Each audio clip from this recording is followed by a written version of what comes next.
कालखंड तो होगा ही, साथ ही भारत इस दौरान विश्व के भविष्य की दिशा तय करने में भी बहुत अहम भूमिका निभाएगा।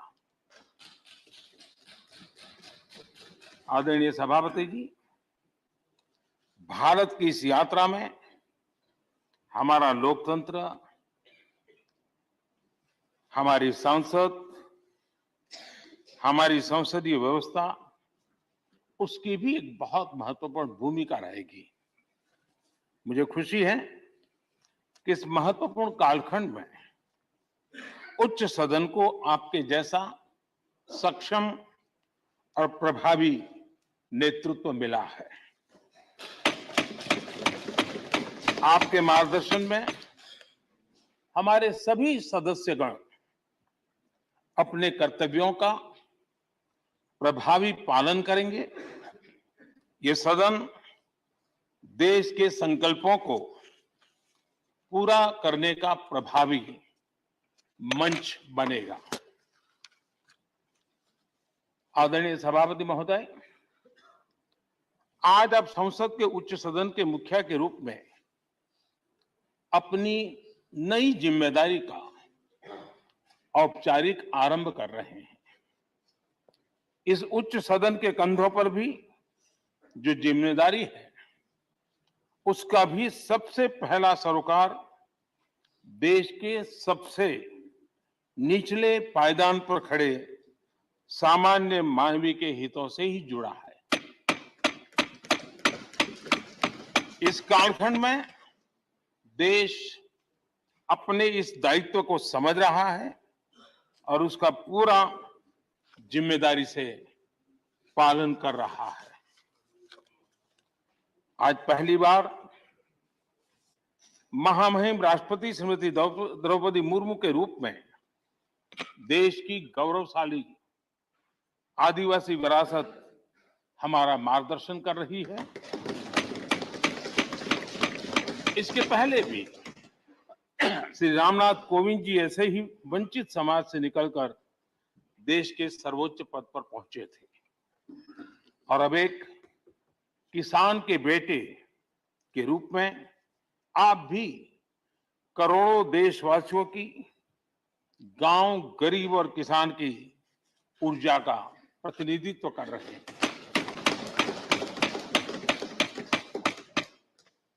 आदरणीय सभापति जी, आपका जीवन इस बात का प्रमाण है कि सिद्धि सिर्फ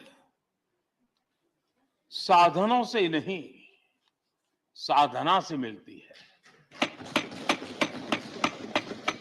आपने वो समय भी देखा है जब आप कई किलोमीटर पैदल चलकर स्कूल जाते थे। गांव, गरीब, किसान के लिए आपने जो किया, वो सामाजिक जीवन में रहे हर व्यक्ति के लिए एक उदाहरण है। आदरणीय सभापति जी, आपके पास सीनियर एडवोकेट के रूप में 3 दशक से ज्यादा का अनुभव है। मैं विश्वास से कह सकता हूं, इस सदन में आप कोर्ट की कमी महसूस नहीं करेंगे।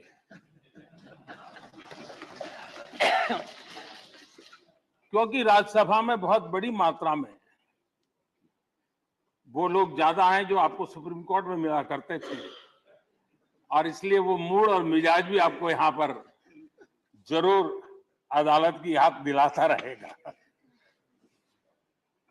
आपने विधायक से लेकर सांसद, केंद्रीय मंत्री, गवर्नर तक की भूमिका में भी काम किया है। इन सभी भूमिकाओं में जो एक बात कॉमन रही, वो है देश के विकास और लोकतांत्रिक मूल्यों के लिए आपकी निष्ठा। निश्चित तौर पर आपके अनुभव देश और लोकतंत्र के लिए बहुत ही महत्वपूर्ण है। आदरणीय सभापति जी, आप राजनीति में रहकर भी दलगत सीमाओं से ऊपर उठकर सबको साथ जोड़कर काम करते रहे हैं। उपराष्ट्रपति के चुनाव में भी आपके लिए सबका वो अपनापन हमने स्पष्ट रूप से देखा। मतदान के 75% वोट प्राप्त करके जीत हासिल करना अपने आप में अहम रहा है। आदरणीय सभापति जी, हमारे यहां कहा जाता है नयति इति नायकः, अर्थात जो हमें आगे ले जाए वही नायक है। आगे लेकर जाना ही नेतृत्व की वास्तविक परिभाषा है। राज्यसभा के संदर्भ में ये बात और महत्वपूर्ण हो जाती है क्योंकि इस सदन पर लोकतांत्रिक निर्णयों को और भी रिफाइंड तरीके से आगे बढ़ाने की जिम्मेदारी है।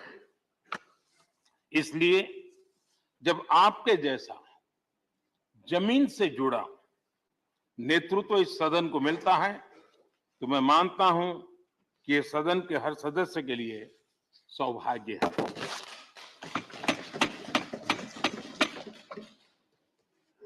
आदरणीय सभापति जी, राज्यसभा देश की महान लोकतांत्रिक विरासत की एक संवाहक भी रही है और उसकी शक्ति भी रही है।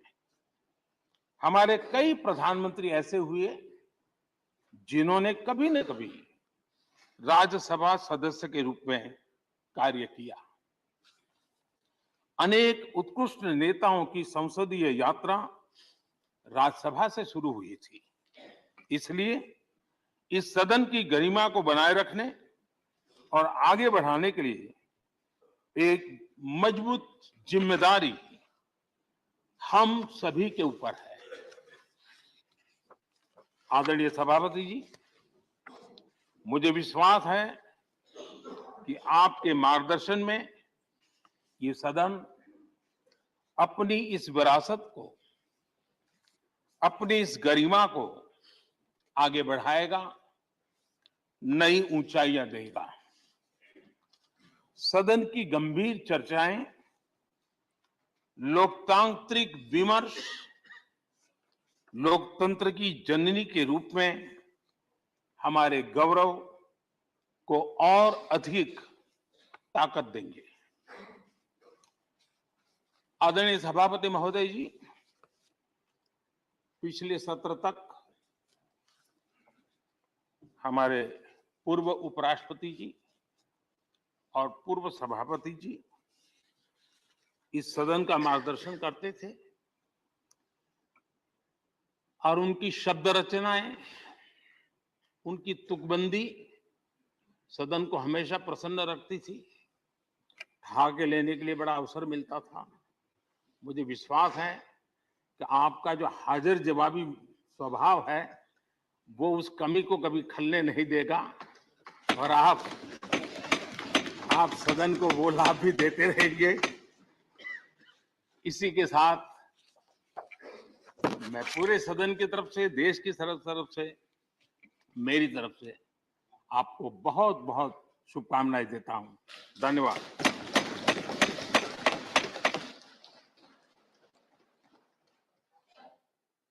Honourable deputy chairman. आदरणीय सभापति जी, उच्च सदन राज्यसभा के आज उच्च आसन ग्रहण करने पर आपको बहुत बहुत बधाई। शीतकालीन सत्र के पहले दिन बहुत गर्मजोशी व आत्मीयता से आपका अभिनंदन। सदन के इतिहास में इस आसन पर बैठने वालों का गौरवपूर्ण इतिहास है। अपने अपने तरीके से सदन के कामकाज को सुचारू रूप से चलाने में सबका महत्वपूर्ण योगदान है। इनमें से कुछ लोग संसदीय बैकग्राउंड से थे, कुछ संसदीय जीवन के बाहर से भी आए, पर आपको पब्लिक और पार्लियामेंट्री लाइफ दोनों का विस्तृत अनुभव है। माननीय प्रधानमंत्री जी ने बहुत विस्तार से आपके जीवन के बारे में बताया। आप साधारण किसान परिवार में जन्मे, स्कूल की आरंभिक शिक्षा गांव में हुई। इसके बाद तरह तरह के संघर्ष व कठिनाइयों के बीच अपनी प्रतिभा के बल आप सैनिक स्कूल चित्तौड़गढ़ पहुंचे। वहां से प्रतिष्ठित महाराजा कॉलेज जयपुर से विज्ञान से स्नातक की पढ़ाई की। फिर लॉ की डिग्री आपने राजस्थान विश्वविद्यालय से ली। इसके बाद जिला स्तर से लेकर हाई कोर्ट और सुप्रीम कोर्ट तक लंबे समय तक वकालत की, यानी ग्रास रूट से लेकर ऊपर तक लीगल सिस्टम का भी लंबा और समृद्ध अनुभव आपको है। फिर आप विधानसभा और लोकसभा के सदस्य रहे। आप केंद्र सरकार में मंत्री रहे, जहां संसदीय मंत्रालय का कामकाज आपने संभाला। इसके बाद राज्यपाल का दायित्व भी संभाला। इस तरह गांव के परिवेश से निकलकर लीगल और संसदीय क्षेत्रों का लंबा और समृद्ध अनुभव लेकर आज आप इस मुकाम पर पहुंचे हैं। पुनः आपका अभिनंदन और बहुत बधाई। ऐसा मानता हूं कि आपके रिच एक्सपीरियंस के साथ लंबा सार्वजनिक जीवन आपको इस सदन के संचालन एवं माननीय सदस्यों के संरक्षक जैसी चैलेंजिंग भूमिका का बहुत बेहतर ढंग से निर्वाह में मदद करेगा। आपके सौम्य स्वभाव और व्यवहार कुशलता के संदर्भ में हिंदी मुहावरे को पुनः मैं रिपीट कर रहा हूं, जो माननीय प्रधानमंत्री जी ने कहा, सोने पे सुहागा जैसी बात है। सदन के कामकाज में हम सबका सहयोग आपको हमेशा मिलेगा। आपको पुनः बधाई व शुभकामनाओं के साथ अपनी बात खत्म करता हूं। आपने बोलने का मौका दिया, बहुत बहुत धन्यवाद। Honorable Leader of the Opposition.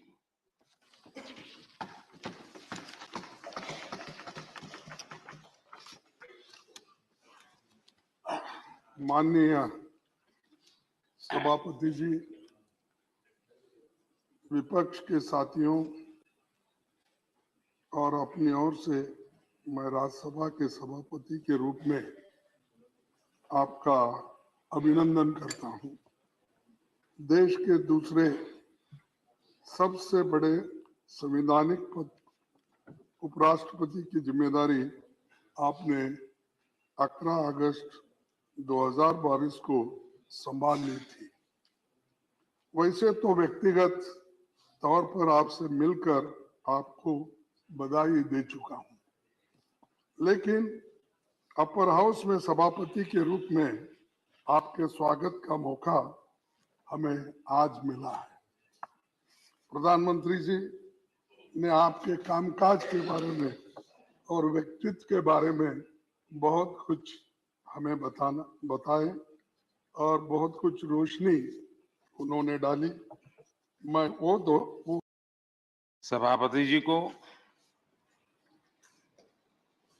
आपको इस सदन की तरफ से और पूरे देश की तरफ से बहुत बहुत बधाई देता हूं।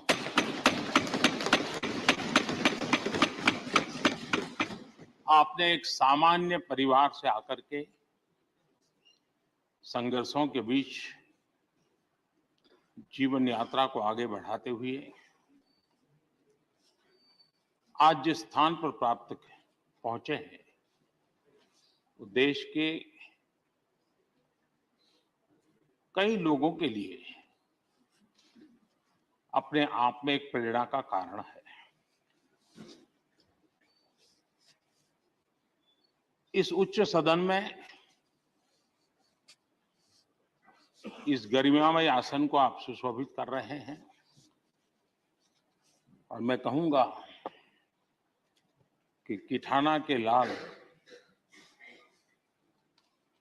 उनकी जो उपलब्धियां लोग देश देख रहा है, तो देश की खुशी का ठिकाना नहीं है।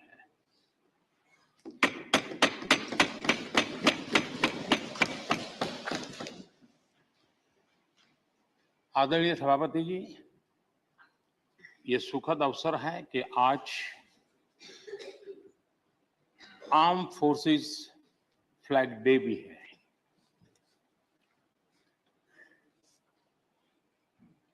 आदरणीय सभापति जी, आप तो झुंझुनू से आते हैं।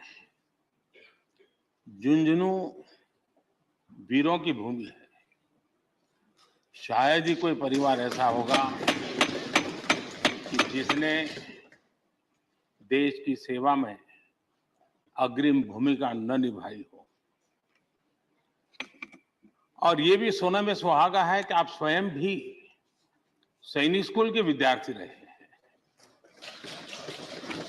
तो किसान के पुत्र और सैनिक स्कूल के विद्यार्थी के रूप में मैं देखता हूं कि आप में किसान और जवान दोनों समाहित हैं।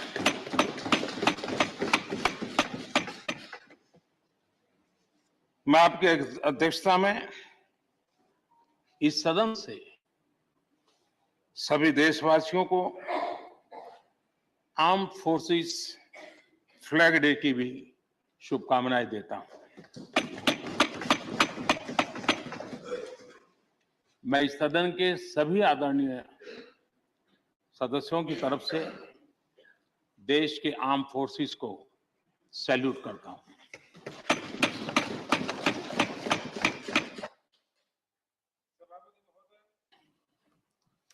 आज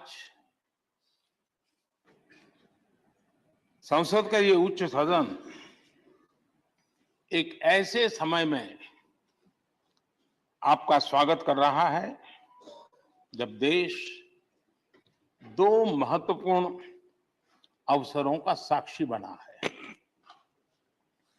अभी कुछ ही दिन पहले दुनिया ने भारत को G20 समूह की मेजबानी का दायित्व सौंपा है।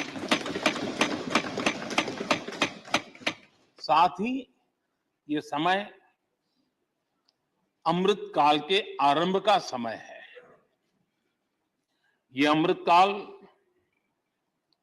एक नए विकसित भारत के निर्माण का कालखंड तो होगा ही, साथ ही भारत इस दौरान विश्व के भविष्य की दिशा तय करने में भी बहुत अहम भूमिका निभाएगा। आदरणीय सभापति जी, भारत की इस यात्रा में हमारा लोकतंत्र, हमारी संसद, हमारी संसदीय व्यवस्था, उसकी भी एक बहुत महत्वपूर्ण भूमिका रहेगी।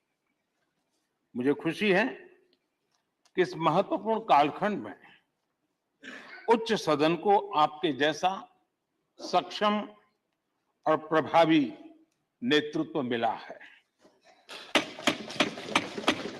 आपके मार्गदर्शन में हमारे सभी सदस्यगण अपने कर्तव्यों का प्रभावी पालन करेंगे।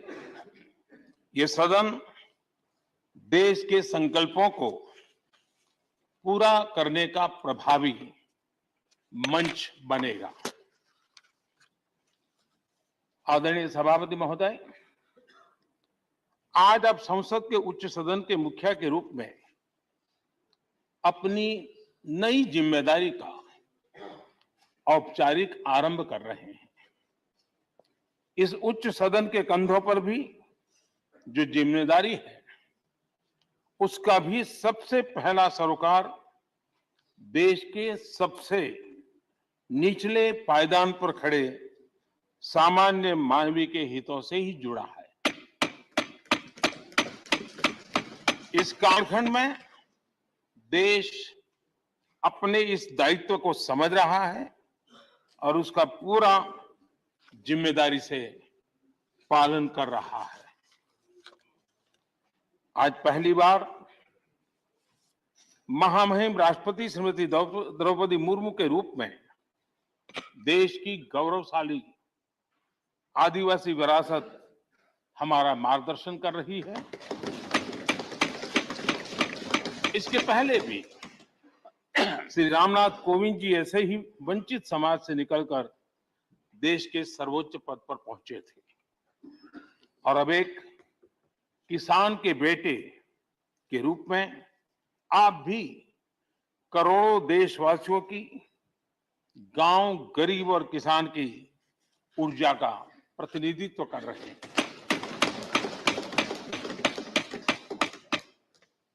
आदरणीय सभापति जी, आपका जीवन इस बात का प्रमाण है कि सिद्धि सिर्फ साधनों से नहीं, साधना से मिलती है।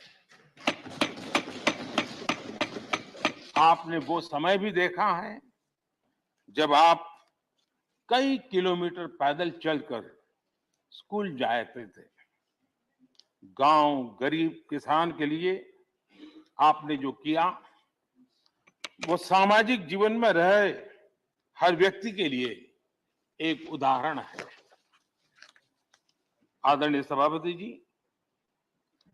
आपके पास सीनियर एडवोकेट के रूप में 3 दशक से ज्यादा का अनुभव है। मैं विश्वास से कह सकता हूं इस सदन में आप कोर्ट की कमी महसूस नहीं करेंगे,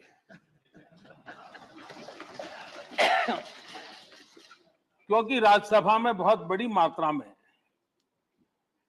वो लोग ज्यादा हैं जो आपको सुप्रीम कोर्ट में मिला करते थे, और इसलिए वो मूड और मिजाज भी आपको यहां पर जरूर अदालत की याद दिलाता रहेगा। आपने विधायक से लेकर सांसद, केंद्रीय मंत्री, गवर्नर तक की भूमिका में भी काम किया है। इन सभी भूमिकाओं में जो एक बात कॉमन रही वो है देश के विकास और लोकतांत्रिक मूल्यों के लिए आपकी निष्ठा।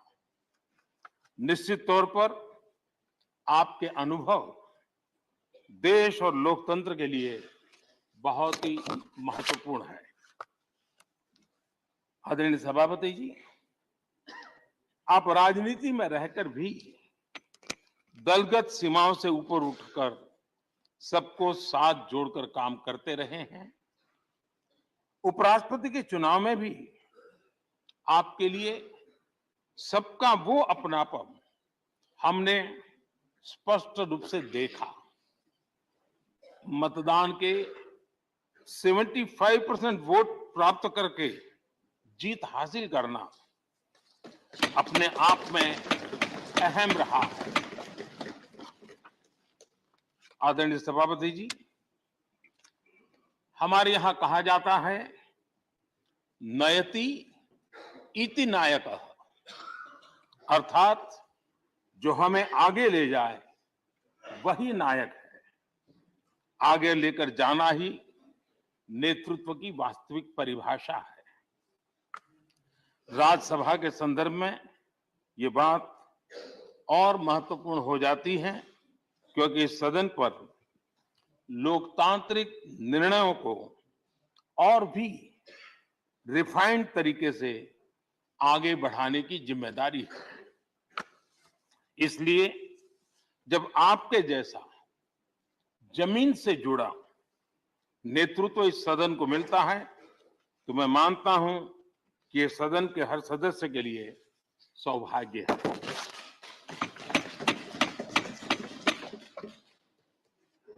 आदरणीय सभापति जी, राज्यसभा देश की महान लोकतांत्रिक विरासत की एक संवाहक भी रही है और उसकी शक्ति भी रही है। हमारे कई प्रधानमंत्री ऐसे हुए जिन्होंने कभी न कभी राज्यसभा सदस्य के रूप में कार्य किया। अनेक उत्कृष्ट नेताओं की संसदीय यात्रा राज्यसभा से शुरू हुई थी। इसलिए इस सदन की गरिमा को बनाए रखने और आगे बढ़ाने के लिए एक मजबूत जिम्मेदारी हम सभी के ऊपर है।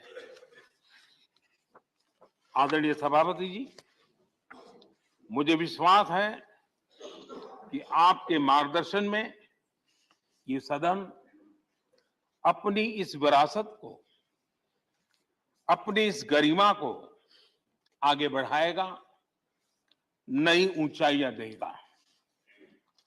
सदन की गंभीर चर्चाएं, लोकतांत्रिक विमर्श लोकतंत्र की जननी के रूप में हमारे गौरव को और अधिक ताकत देंगे। आदरणीय सभापति महोदय जी, पिछले सत्र तक हमारे पूर्व उपराष्ट्रपति जी और पूर्व सभापति जी इस सदन का मार्गदर्शन करते थे और उनकी शब्द रचनाएं, उनकी तुकबंदी सदन को हमेशा प्रसन्न रखती थी। भाग लेने के लिए बड़ा अवसर मिलता था। मुझे विश्वास है कि आपका जो हाजिर जवाबी स्वभाव है वो उस कमी को कभी खलने नहीं देगा और आप सदन को वो लाभ भी देते रहेंगे। इसी के साथ मैं पूरे सदन की तरफ से, देश की तरफ से, मेरी तरफ से आपको बहुत बहुत शुभकामनाएं देता हूं। धन्यवाद।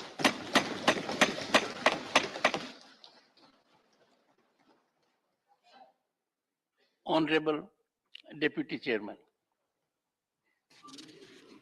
आदरणीय सभापति जी, उच्च सदन राज्यसभा के आज उच्च आसन ग्रहण करने पर आपको बहुत बहुत बधाई। शीतकालीन सत्र के पहले दिन बहुत गर्मजोशी व आत्मीयता से आपका अभिनंदन। सदन के इतिहास में इस आसन पर बैठने वालों का गौरवपूर्ण इतिहास है। अपने अपने तरीके से सदन के कामकाज को सुचारू रूप से चलाने में सबका महत्वपूर्ण योगदान है। इनमें से कुछ लोग संसदीय बैकग्राउंड से थे, कुछ संसदीय जीवन के बाहर से भी आए, पर आपको पब्लिक और पार्लियामेंट्री लाइफ दोनों का विस्तृत अनुभव है। माननीय प्रधानमंत्री जी ने बहुत विस्तार से आपके जीवन के बारे में बताया। आप साधारण किसान परिवार में जन्मे, स्कूल की आरंभिक शिक्षा गांव में हुई। इसके बाद तरह तरह के संघर्ष व कठिनाइयों के बीच अपनी प्रतिभा के बल आप सैनिक स्कूल चित्तौड़गढ़ पहुंचे। वहां से प्रतिष्ठित महाराजा कॉलेज जयपुर से विज्ञान से स्नातक की पढ़ाई की। फिर लॉ की डिग्री आपने राजस्थान विश्वविद्यालय से ली। इसके बाद जिला स्तर से लेकर हाई कोर्ट और सुप्रीम कोर्ट तक लंबे समय तक वकालत की, यानी ग्रास रूट से लेकर ऊपर तक लीगल सिस्टम का भी लंबा और समृद्ध अनुभव आपको है। फिर आप विधानसभा और लोकसभा के सदस्य रहे। आप केंद्र सरकार में मंत्री रहे, जहां संसदीय मंत्रालय का कामकाज आपने संभाला। इसके बाद राज्यपाल का दायित्व भी संभाला। इस तरह गांव के परिवेश से निकलकर लीगल और संसदीय क्षेत्रों का लंबा और समृद्ध अनुभव लेकर आज आप इस मुकाम पर पहुंचे हैं। पुनः आपका अभिनंदन और बहुत बधाई। ऐसा मानता हूं कि आपके रिच एक्सपीरियंस के साथ लंबा सार्वजनिक जीवन आपको इस सदन के संचालन एवं माननीय सदस्यों के संरक्षक जैसी चैलेंजिंग भूमिका का बहुत बेहतर ढंग से निर्वाह में मदद करेगा। आपके सौम्य स्वभाव और व्यवहार कुशलता के संदर्भ में हिंदी मुहावरे को पुनः मैं रिपीट कर रहा हूं, जो माननीय प्रधानमंत्री जी ने कहा, सोने पे सुहागा जैसी बात है। सदन के कामकाज में हम सबका सहयोग आपको हमेशा मिलेगा। आपको पुनः बधाई व शुभकामनाओं के साथ अपनी बात खत्म करता हूं। आपने बोलने का मौका दिया, बहुत बहुत धन्यवाद। Honorable Leader of the Opposition.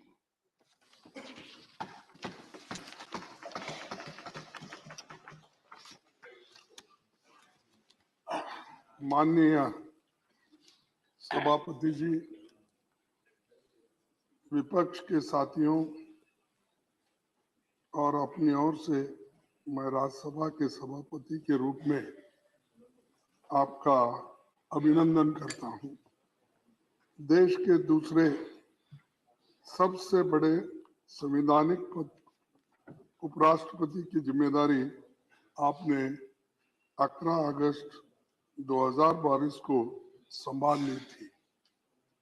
वैसे तो व्यक्तिगत तौर पर आपसे मिलकर आपको बधाई दे चुका हूं, लेकिन अपर हाउस में सभापति के रूप में आपके स्वागत का मौका हमें आज मिला है। प्रधानमंत्री जी ने आपके कामकाज के बारे में और व्यक्तित्व के बारे में बहुत कुछ हमें बताए और बहुत कुछ रोशनी उन्होंने डाली। मैं वो फिर से दोहराना नहीं चाहता। मैं एक जरूर कहना चाहता हूं कि अपर हाउस के संरक्षक के रूप में आपकी भूमिका बाकी भूमिकाओं से बहुत बड़ी है। आप जिस आसन पर बैठे हैं वहां देश के कई महान हस्तियां बैठ चुकी है। हमारे 6 सभापति बाद में भारत के राष्ट्रपति भी बने। आप भूमि पुत्र हो, जैसा कि प्राइम मिनिस्टर ने कहा कि किसान के पुत्र, तो मैं तो भूमि पुत्र कहूंगा। राजस्थान के एक गांव से उपराष्ट्रपति और राज्यसभा के सभापति जैसे बड़े ओहदे तक आप पहुंचे हैं। संसदीय परंपराओं को आप समझते हैं। 9वीं लोकसभा में आप चुने गए थे और पार्लियामेंट्री अफेयर्स मिनिस्टर में उपमंत्री रहे थे। राजस्थान विधानसभा में एमएलए और पश्चिम बंगाल में कई सालों तक आप राज्यपाल रहे। कोऑपरेटिव मूवमेंट में और कई खेल संगठनों में आप जुड़े रहे। पढ़ने लिखने में आपकी रुचि है। आपका प्रोफाइल बहुत बड़ा है। मैंने पढ़ा, हमारे देश में संविधान सबसे ऊपर है। संसद के लोकतांत्रिक व्यवस्था का आधार स्तंभ है। संसद के पास संविधान संशोधन का भी अधिकार है। राज्यसभा और लोकसभा मिलकर भारत की संसद बनती है। कोई अकेला सदन खुद में पूर्ण नहीं है। संविधान के दायरे में दोनों सदनों को अपनी प्रक्रिया और नियम तय करने का अधिकार आपको है। हमारी संसदीय प्रणाली में राज्यसभा को चेंबर ऑफ आइडियाज या विचारों का सदन कहा जाता है। ये परमानेंट हाउस है और राज्यों का प्रतिनिधित्व करता है। राज्यों की राजनीतिक तस्वीर यहाँ नजर आती है। शुरुआत से ही संसदीय क्षेत्र के तमाम दिग्गज यहाँ की शोभा बढ़ाते रहे हैं। राज्यसभा ने भारतीय लोकतंत्र में संवाद की परंपरा को मजबूती दी है। अलग अलग विचारधाराओं की राजनीति का केंद्र होने के बाद भी यहाँ सबका लक्ष्य देश की तरक्की और उन्नति के बारे में हम हमेशा सोचते रहते हैं और सभी यही चाहते हैं जनता के सवालों पर गंभीर चर्चा हो और समस्याओं का समाधान निकाले। आपको सभा के दोनों पक्षों की हालत, नियमों, मेंबर्स के अधिकारों और भावनाओं की जानकारी है। जैसे संसद 2 सदनों के मिलकर बनती है, उसी तरह लोकतंत्र सत्ता पक्ष और विपक्ष के 2 पहियों पर चलता है। दोनों का अपना महत्व है। इसीलिए तो लोकतंत्र, इसी को तो लोकतंत्र यशस्वी बनाया जा सकता है। बाबा साहब ने संसद की कार्यवाही को असरदार बनाने के लिए दोनों सदनों के लिए स्वतंत्र सचिवालय के गठन की बात कही थी। पंडित जवाहरलाल नेहरू जी के प्रयासों से राज्यसभा सांसदों को पब्लिक अकाउंट्स कमेटी और कमेटी ऑन पब्लिक अंडरटेकिंग्स जैसी फाइनेंशियल समितियों की सदस्यता मिली थी। पंडित जवाहरलाल नेहरू जी ने कभी राज्यसभा के अधिकार को कम नहीं होने दिया। 1953 में बजट सत्र के दौरान उन्होंने साफ कहा था कि लोकसभा और राज्यसभा मिलकर भारत की संसद बनाते हैं। हमारे संविधान के अनुसार दोनों सदनों की अथॉरिटी के बीच मनी बिल्स को छोड़कर कोई अंतर नहीं है। आज जब मैं ये बातें कह रहा हूं तो हमें बहुत कुछ बातें याद आ रही है। विपक्ष के लोग संख्या बल में भले ही कम हो, लेकिन आप जानते हैं कि उनके अनुभव और तरक्कों में ताकत रहती है। लेकिन समस्या ये है कि इनकी जगह नंबरों की गिनती होती है, ना कि विचारों के बारे में सोचा जाता है। एक दूसरी दिक्कत ये भी है कि हाउस की सिटिंग्स कम होने के कारण जनता के मुद्दों पर चर्चा के लिए उचित समय नहीं मिल पाता। गरीबों, दबे कुचले और SC/ST, किसानों और अत्याचार के शिकार महिलाओं की हालत पर ढंग से बातें नहीं रख पाते और बिल्स भी बहुत जल्दबाजी में पास होते। पहले जहां संसद में साल के 100 दिनों से ज्यादा चलती थी, अब 60 से 70 दिन भी नहीं चल पाती। लेकिन हमारी आबादी, अपेक्षाएं और समस्याएं बड़ी है। पिछले एक दशक का आंकड़ा देखें तो 2012 में संसद की सबसे ज्यादा 74 सिटिंग्स हुई थी। इसके बाद 2016 में 72 सिटिंग्स हुई। हाउस में सिटिंग्स बढ़ेगी तो अच्छा नतीजा निकलेगा और मैं आपसे आशा करता हूं कि आपके नेतृत्व में चर्चा के दिन बढ़ेंगे। सभापति जी, आप तो कानून के जानकार हैं। आप इसे अच्छी तरह समझें कि कानून अगर जल्दबाजी में बनते हैं तो उनमें खामियां होते हैं और सुप्रीम कोर्ट, हाई कोर्ट के जो जजेस है उनकी टीका टिप्पणी भी हम पे होती रहती है। कई जजेसों ने भी ये काम किया है, उनका सही तात्पर्य नहीं निकलता और ऐसे कानूनों की क्वालिटी पर सुप्रीम कोर्ट और हाई कोर्ट की टिप्पणियां करता है कि हमारी संसद की प्रणाली की सेहत और इमेज को ठीक नहीं लगता।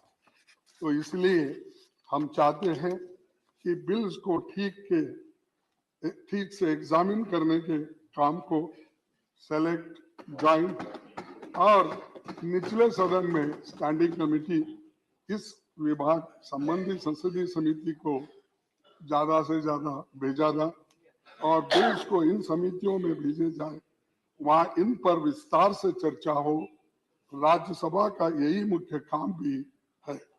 मैं इस संदर्भ में 13 मई 1952 में हुई राज्यसभा की पहली बैठक में सभापति डॉक्टर राधाकृष्णन जी की कही इस बात को जिक्र करना चाहूंगा। उन्होंने कहा था, हमें इस देश की जनता के लिए ये बात न्यायोचित ठहराने के लिए पूरी ताकत के साथ जुट जाना चाहिए कि जल्दबाजी में पारित किए जाने वाले कानून पर रोक लगाने के लिए सेकंड चेंबर की जरूरत है। इसीलिए इसके अध्यक्ष भी अब आप ये सेकंड चेंबर के बने। इस मौके पर बहुत कुछ कहा जा सकता है, लेकिन मैंने कुछ बातें रखी है। उम्मीद करता हूं कि आप हमारी भावनाओं को समझेंगे। विपक्ष की ओर से हम यही कहना चाहेंगे कि आपको हम अपनी ओर से पूरा सहयोग देंगे। और मैं एक बात मैं कहना चाहता हूं, मुझे वो बात जरा खटक रही मुझे, क्योंकि जब कोई हमारे अपोजिशन के लोग मिलते हैं, हमारे पार्टी के लोग मिलते हैं, तो लास्ट यहाँ पर सदन में मैं कुछ एक शेर बोला था, शायरी बोली थी, उसके ऊपर ज्यादा से ज्यादा आप ध्यान देकर मुझे क्यों ऐसा कहे ये बात आपने बार बार कहा है, लेकिन मैं ये दोहराऊंगा कि इसको भी आप बुरा नहीं मानना चाहिए, क्योंकि ये सदन का है। मेरे बारे में कोई राय मत बनाना गालिब, मेरे बारे में कोई राय मत बनाना गालिब, मेरा वक्त भी बदलेगा, तेरी राय भी बदलेगी। तो ये कहते हुए मैं आपको धन्यवाद देता हूं और ये सदन बहुत सुरक्षित चलेगा और हम पूरी कोशिश करेंगे हर बात पर आपको सहकार देने के लिए। धन्यवाद। Shri Derek O'Brien. Okay. Just now I have informed the Secretary. Okay.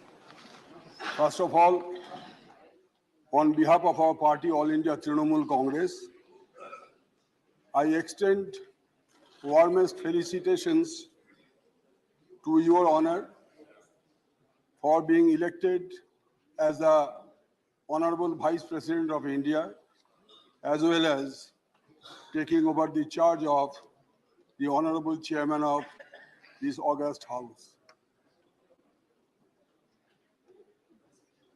For the past 4 years, we have experienced your style of functioning when you were the Honorable Governor of West Bengal.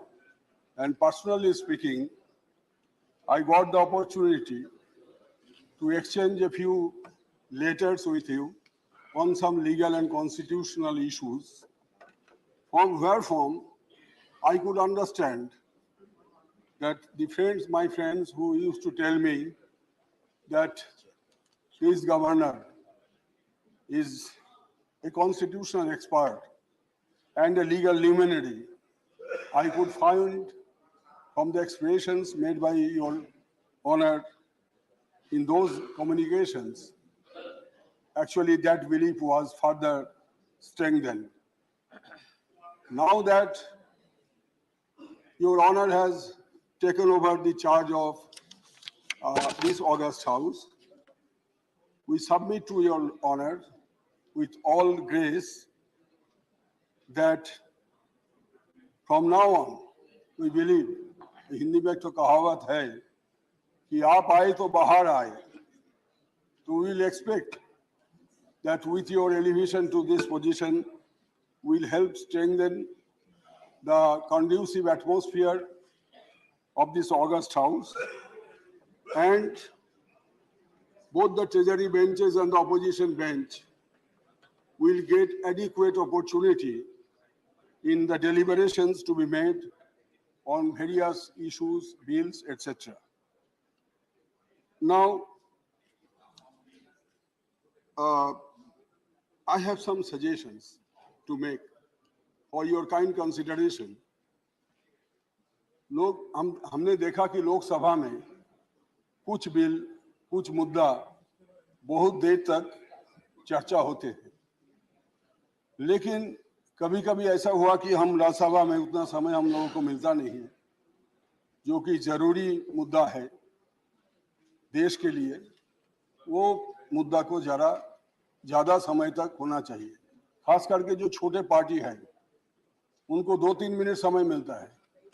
हम भी कभी कभी कुर्सी में बैठते हैं as vice chairman. This time also you have made me one of the vice chairman in the panel.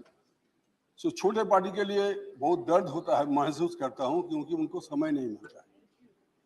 तो इसलिए इसको थोड़ा बढ़ाना चाहिए समय, नहीं तो लोकसभा और राज्यसभा का रिलेशन, वो लोकसभा बने रहेगी, राज्यसभा पर लोकसभा ना बने, ये हमारा आशंका है।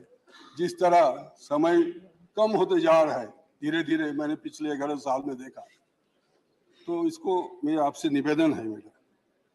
दूसरा, जैसे कि हमारे honourable leader of the opposition ने बताया कि scrutiny of the bills, that is very important by the standing committees and at times by the select committee also. This is my second suggestion. And the third suggestion is, because it is required for better legislation, unless the bills are scrutinized properly, either by the standing committee or by the select committee at times, then mere discussion will not be helpful. Our party's further suggestion is that we require one short duration discussion or calling attention, either or, per week. half an hour discussion or the short duration discussion or calling attention. And there is rule 267, which is very sparely adhered to for reasons not known to us. But there was time we have experienced that on greater issues, national issues, discussion on under Rule 267 was allowed very frequently. My only suggestion would be that at least per session, one issue under 267 may be taken up. Yes. This is my suggestion. And the opposition voice in a democracy, as we know, the voice of dissent is also to be listened. Otherwise, the concept of or the idea of participating in democracy will be a futile exercise. With these words, I wish you all the best for the coming years. Thank you, sir. Shri Tiruchi Shiva. Thank you, Mr. Chairman, sir. Sir, I bestow upon you my profound wishes profusely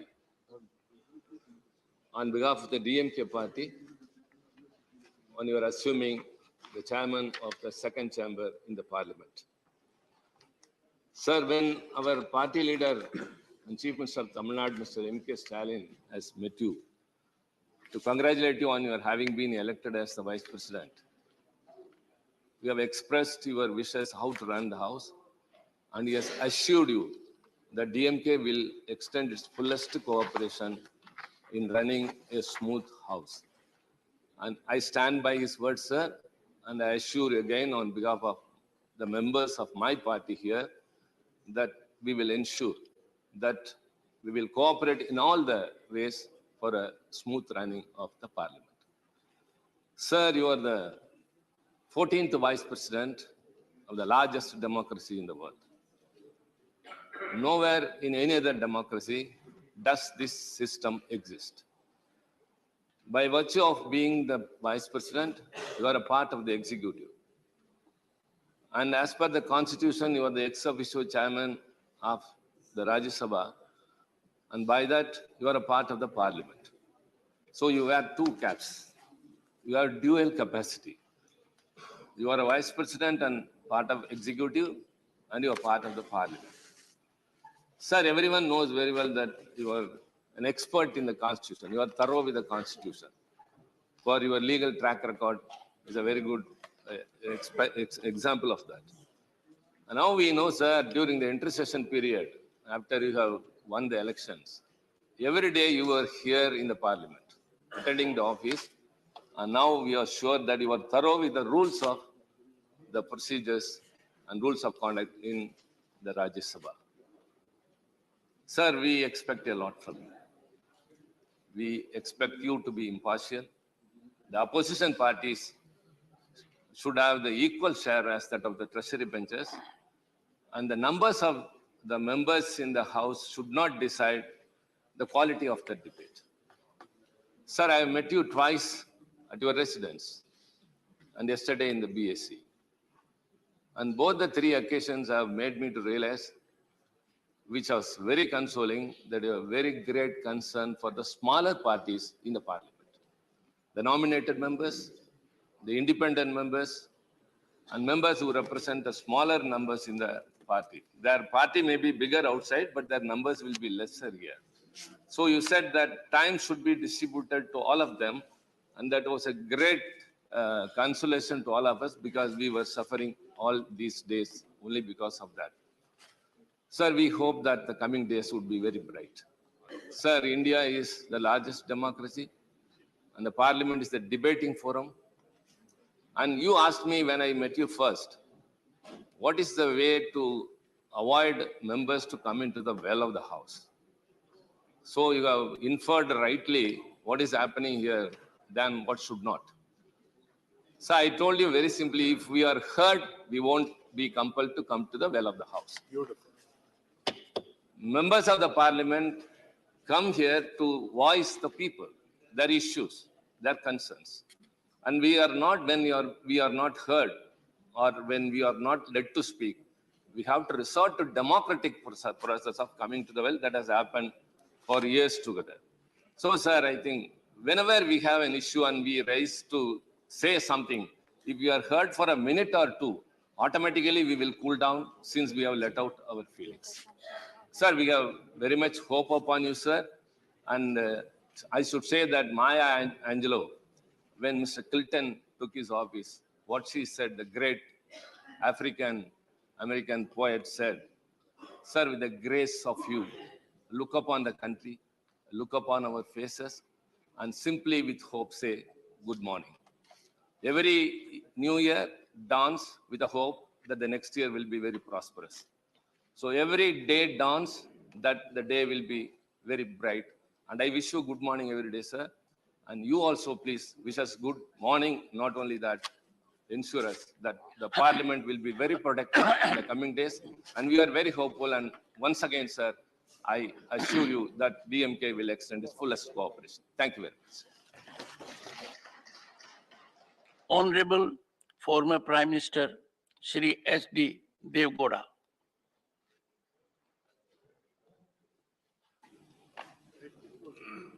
So you want to sit and speak? Sit down and talk. Respected Chairman, sir, I am the only one single member in this house. What the bitter experience from last 20 years. It is very difficult to get an opportunity to speak. The decision made by both the houses, a single member cannot take more than 2 to 3 minutes. That is a bitter experience I had either in this house or in the other house. Sir, being a farmer, coming from the rural area, I used to take a lot of time on the subject of farming community, on the subject of rural development. But unfortunately, the time fixed only 2 to 3 minutes. This is the bitter experience I have got.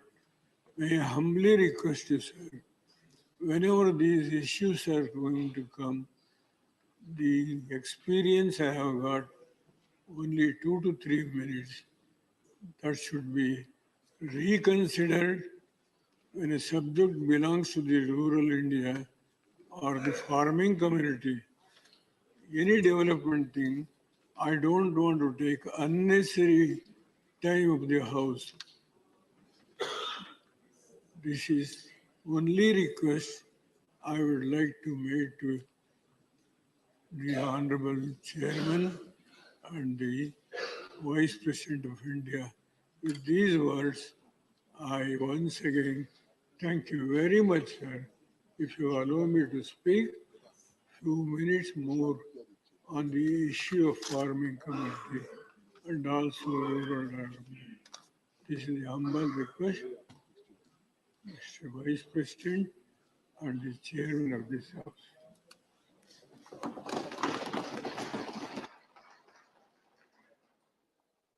Shri Raghav Chadha. Sir, मैं आम आदमी party की ओर से, हमारे नेता अरविंद केजरीवाल जी की ओर से आपका बहुत बहुत अभिनंदन करता हूं और इस नई पारी के लिए आपको खूब सारी शुभकामनाएं देता हूं।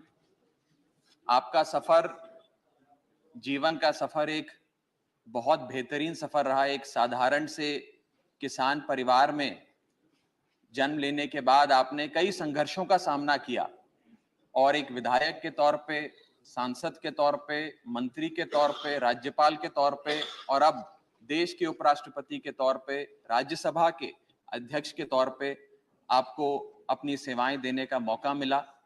हम जैसे लाखों युवाओं के लिए आपका जीवन, आपका करियर एक प्रेरणा स्रोत है सर। इसी के साथ साथ मैं एक कृषि प्रधान सूबे का प्रतिनिधित्व इस सदन में कर रहा हूं, उसका एक रिप्रेजेंटेटिव बनके इस सदन में आया हूं।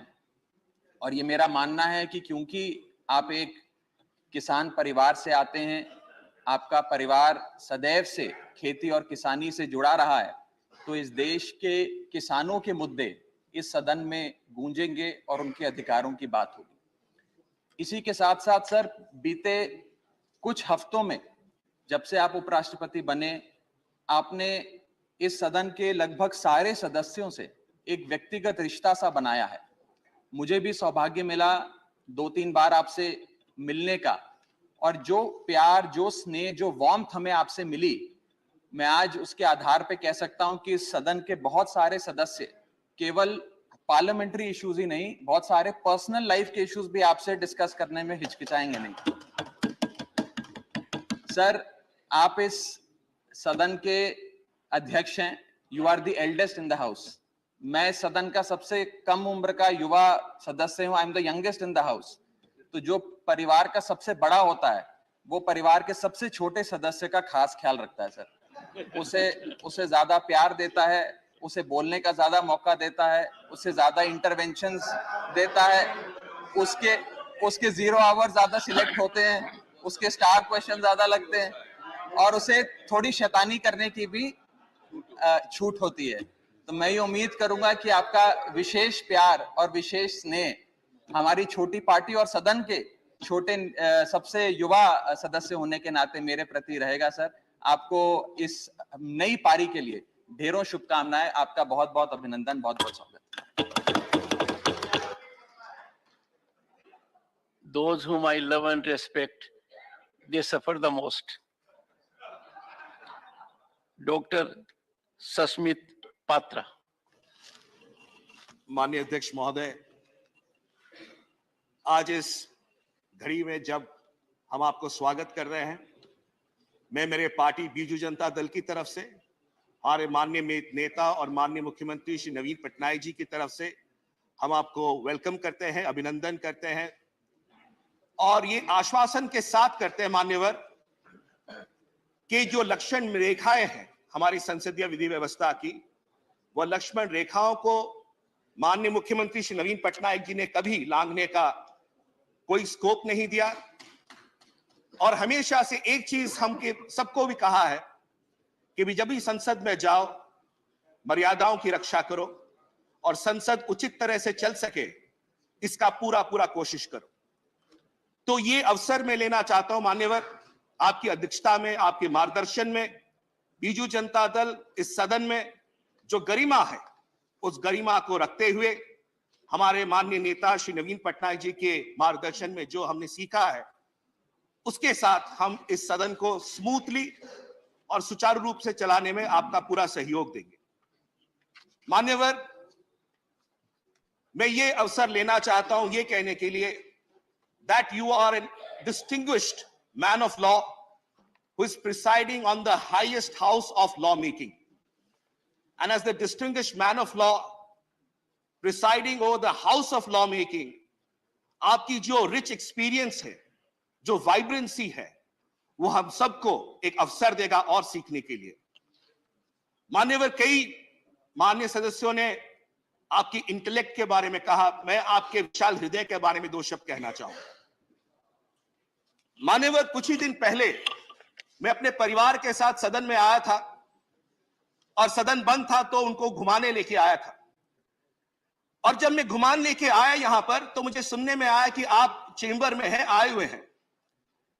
स्वाभाविक तौर से आप अध्यक्ष हैं, माननीय उपराष्ट्रपति जी हैं, तो अपॉइंटमेंट लिया जाता है, प्रोटोकॉल लिया जाता है और उसके बाद आपसे मिला जाता है। पता नहीं मुझे क्या हुआ, मुझे लगा आपसे मैं मिला 1-2 बार, मुझे लगा कि नहीं, मैं माननीय अध्यक्ष जी को एक स्लिप भेजता हूं कि मैं अपने परिवार के साथ आया हूं, क्या मुझे 30 सेकंड आपके मिल सकते हैं। माननीय अध्यक्ष महोदय, आपका इतना विशाल हृदय है कि आपने सिर्फ दरवाजे नहीं खोले, आपका दिल का हृदय खोला, पूरे परिवार को अंदर बुलाया, चाय पिलाई, गपशप करी और मेरे बच्चों को भी आपने इंस्पायर किया। ये बताता है कि किस तरह से आपका हृदय आपकी सोच सिर्फ सांसदों के लिए नहीं, उनके परिवारों के लिए है, और आपके जो विश्वास है कि किस तरह से आने वाले दिनों में इस सदन को और आगे लिया जा सकता है, ये इसका एक प्रतिबिंब है। मान्यवर, आपने बिजनेस एडवाइजरी कमेटी में कल एक बहुत खूबसूरत बात कही, मैं शांत होकर सुन रहा था। आपने कहा that whenever there is any matter, I'll first look to the opposition, then I'll look to the government, and then again I'll look to the opposition. That shows the strength, that shows your commitment, that shows your vision of running the house, sir. I thank you for that. मान्यवर, आखिरी बात कहूंगा, ये सदन council of states है, हम उड़ीसा से आते हैं और कई ऐसे विषय होते हैं जो कि सदन में स्टेट्स के बारे में चर्चा होती है। मान्यवर, जब प्राइवेट मेंबर्स की तरह हम लोग आते हैं, हमारे जीरो आवर आते हैं, हमारे स्पेशल मेंशंस आते हैं, कई बार एडजर्न हो जाता है, धुल जाता है। मान्यवर, तो एक अपेक्षा यह है कि हम जो रीजनल पार्टीज हैं, हमारे पास ज्यादा स्कोप नहीं होता बिल्स पे चर्चा करने के लिए, तो ये जो जीरो आवर्स रहते हैं, स्पेशल मेंशंस रहते हैं, अगर इसमें कोई प्रावधान आप करें जिससे कि रीजनल पार्टीज जो स्टेट से चल के आती हैं इस काउंसिल ऑफ स्टेट्स में अपनी आवाज को और रख सके, ये काउंसिल ऑफ स्टेट्स का जो सोच है उस सोच को और गरिमा देगा। आखिर में मैं सिर्फ यही कहूंगा, उड़िया में दो शब्द कहूंगा कि आपको अनेक अनेक स्वागत, अनेक अनेक अभिनंदन, आमर समस्त शुभेच्छा आपन सहित रही सहित रहिबो। आपके साथ हमारी शुभेच्छाएं हैं, आपके साथ हमारा अभिनंदन है, और हम आशा करते हैं आपके मार्गदर्शन में हम और आगे बढ़ेंगे। बहुत बहुत धन्यवाद। श्री रामदास अठावले।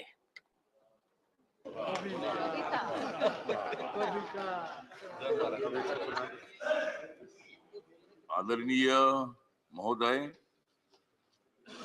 मैं तो अन्याय के खिलाफ लड़ा हूं,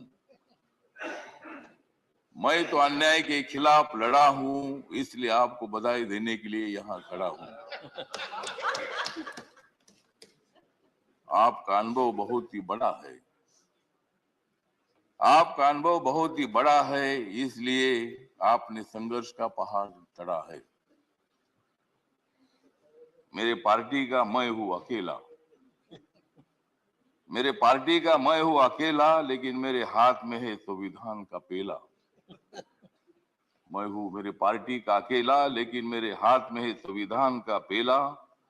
मैं तो हूं आपका सच्चा चेला, मैं तो हूं आपका सच्चा चेला, मुझे मत छोड़ो अकेला।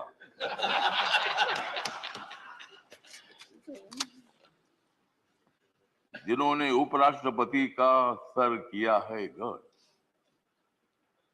जिन्होंने उपराष्ट्रपति का सर किया है गढ़, उनका नाम है धनखड़। हमें मिलकर उखाड़ देनी है विषमता की जड़, हमें मिलकर उखाड़ देनी है विषमता की जड़, इसमें जरूर सफल होंगे आदरणीय धनखड़। हाउस में जो सदस्य करेंगे फ्रैक्शन, हाउस में जो सदस्य करेंगे फ्रैक्शन, उनके ऊपर होनी चाहिए कड़ी एक्शन। हमें तो मजबूत करना है भारत नेशन, हमें तो मजबूत करना है भारत नेशन। हंगामा करने की हमें नहीं चाहिए फैशन। तो हमें पूरा विश्वास है कि आप बहुत बड़ा संघर्ष करते करते यहाँ पहुंचे हैं। गांव से आकर किसान के बेटे के माध्यम से आप इतने बड़े उच्च पद पर आए हैं। इसमें आपका अनुभव, आपका बहुत बड़ा संघर्ष है, बहुत बड़ा काम आपने किया है। आपने पश्चिम बंगाल में गवर्नर का जो काम किया है, बहुत बड़ा वहाँ चैलेंज था, वहाँ काम करना बहुत बड़ा मुश्किल था, लेकिन आपने बंगाल में बहुत अच्छा काम किया है और बंगाल में अच्छा काम आपने किया है, इसीलिए आपको यहाँ लाने की कोशिश जरूर हुई है। मतलब आप एक संघर्षशील नेता है, मतलब वहाँ अगर आपका काम ठीक नहीं होता था तो शायद ये पद आपको मिलना बहुत बड़ा मुश्किल था, लेकिन आपने बहुत अच्छा काम किया है। ठीक बात है, बंगाल भी अपना ही है सभी बंगाल के नेता भी अपने हैं। देश का एक वो राज्य है और कोई भी राज्य हो, यहाँ किसी पार्टी की सत्ता आती है जाती है, कोई मुख्यमंत्री होता है, कोई नहीं होता है। कभी हम भी मतलब 3 बार सांसद रहे लोकसभा में, और मैं शिरडी में मैं हार गया, लेकिन मैं घर में बैठा नहीं, मैं घूमता रहा। मैं कांग्रेस पार्टी के साथ रहा। कांग्रेस पार्टी के मेरे सभी दोस्त हैं, समाजवादी पार्टी के मेरे दोस्त हैं, कम्युनिस्ट पार्टी के मेरे दोस्त हैं, और अभी बीजेपी के मेरे दोस्त हैं। मैं सब बीजेपी के साथ में आया हूँ, और भारतीय जनता पार्टी के साथ में इसलिए आया हूँ कि मुझे शिरडी में हारा गया, मुझे मंत्री ने बनाया, फिर मैं उधर क्या करूं। तो इसीलिए मुझे मतलब कांग्रेस पार्टी को छोड़ना पड़ा, और मैं नरेंद्र मोदी जी के नेतृत्व में सबका साथ सबका विकास दिख रहा है, सारा प्रकाश, मतलब ये जो प्रकाश दिख रहा है, तो नरेंद्र मोदी जी के नेतृत्व में मैंने निर्णय ले लिया कि मैं बाबा साहब अम्बेडकर जी का अनुयायी हूँ। बाबा साहब अम्बेडकर जी ने सत्ता में आना चाहिए बताया है। मेरी अकेली पार्टी सत्ता में नहीं आ सकती है, किसी के साथ मिलकर ही सत्ता में आ सकता हूँ। और मेरे पार्टी का मुझे लोग पूछते हैं कि तुम्हारा पार्टी का एक भी लोकसभा में मेंबर नहीं है, तो भी आप मंत्री कैसे हैं? तो मैंने बोला, आप माननीय नरेंद्र मोदी जी को जाकर पूछो, मतलब मैं कैसा मंत्री हूँ। मतलब मैं अकेला हूँ, लेकिन मेरे पार्टी के लोग पूरे देश भर में है। नॉर्थ ईस्ट में मेरी पार्टी, सभी पार्टी है, और मुझे बोलने का मौका तो दीजिए। मुझे मालूम है कि आप बहुत अच्छे आदमी हैं, और मैं आपको, हाँ, आप मुझे हर बार बोलते थे कि हमको कविता सुनाओ। अगर आप मुझे ज्यादा बोलने के लिए देंगे तो मैं कविता सुनाऊंगा, नहीं तो एक भी कविता नहीं सुनाऊंगा। तो ठीक बात है, तो इसीलिए मतलब कविता सुनाता भी रहूंगा। और आप एक अनुभव है, तो इसीलिए अपोजिशन को भी आप मौका दीजिए, हंगामा करने के लिए मौका दीजिए, लेकिन एक आधा दिन हंगामा करने के लिए मौका दीजिए, दूसरे दिन एक्शन होना चाहिए, और हाउस का काम भी मतलब चलना चाहिए। इसीलिए आप एक सर्वोच्च हाउस के आप चेयरमैन बन गए हैं। इसीलिए मैं, मेरी जो आरपीआई है, रिपब्लिकन पार्टी है, गरीबों की पार्टी है, दलितों की पार्टी है, इस पार्टी की तरफ से मैं आपके साथ हूँ। मैं हमेशा आपको साथ देता रहूंगा, और आप मुझे बोलने का मौका देते रहो। जय भीम, जय Bharat. Dr. K. Kesav Rao. Thank you very much, sir. First of all, without risking the reputation, I would share the sentiments expressed by all my colleagues regarding your personality and the challenges that this house is going to perhaps throw at you. The little experience that I had yesterday with you, interface, in the BSc, assures me that things are going to be very peaceful and very normal. This I say, repeating, of course, what my honorable colleague said. You would look to the opposition first, to the ruling party, no doubt, because they have to respond, then go back to the opposition. This fulfills the very spirit of parliamentary democracy. We had the other day, yesterday morning, we had an all-party meeting. The total brunt of the discussion was this parliament should represent the voice of the opposition. This came from the TMC. I would rather say it is not opposition, but voice of the people, the sufferers, the people who are suffering. So everybody must get some chance to speak. And the answer to that was time management. Sir, I would not take much time, but except tell you, this is nothing but time management. Rules are rules, but some have to be kept by the spirit and some by their word. And I tell you, you might be an expert in constitution, which you are. We would not like to tell it, but always the rules of the constitution is not going to pay at all in deliberations like this. We need to understand the mood of the people, the spirit of their saying, and also the needs, because we are not at crossroads, we are at crossroads. Total things are crossed. So things require entirely different right. Sir, as far as the last sentence, I would say, there seems to be a big discussion yesterday morning and also yesterday evening with you on the small parties. Sir, we are small parties, no doubt, but in relative term, small is a very relative term. But I am concerned is about the union territories, northeastern states, where the membership is only one. This is not small party, it is all the party. So they need, it is a council of states. If the state is not represented in the council of states, there cannot be greater perplexing paradox than that. So we need to see in the small parties, we forget about them. We need to look to them from an entirely different angle because they need to be represented in this house. With these words, I tell you, sir, your wisdom and yesterday's your professorial talk to us on the constitutional ethos give us, reassure us. And I tell you, while sharing all the sentiments, I say it was understated because you deserve more than that. Thank you very much. Shri Premchand Gupta. आदरणीय सभापति महोदय, संसदीय लोकतंत्र के इस गरिमामयी पद पर आप आसीन हुए, इसके लिए मैं आपको मेरी तरफ से, मेरी पार्टी की तरफ से और हमारे राष्ट्रीय अध्यक्ष नरेंद्र प्रसाद जी की तरफ से बहुत बहुत बधाई और शुभकामनाएं देता हूं। श्रीमान जी, राष्ट्र के उपराष्ट्रपति और इस सभा के अध्यक्ष के रूप में हमें पूरी उम्मीद है कि आपके नेतृत्व में बहुत ही सुचारू रूप से ये सदन चलेगा, ऐसी पूरी आशा है। श्रीमान जी, आप ग्रामीण परिवेश से आते हैं, किसान परिवार से हैं, आपने बड़े संघर्ष किए हैं।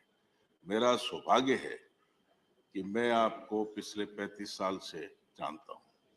श्रीमान जी, मैंने आपका वो सफर देखा है कि आप किस प्रकार से आपने सभी बाधाओं को पार करते हुए और अपने लक्ष्य को हासिल किया।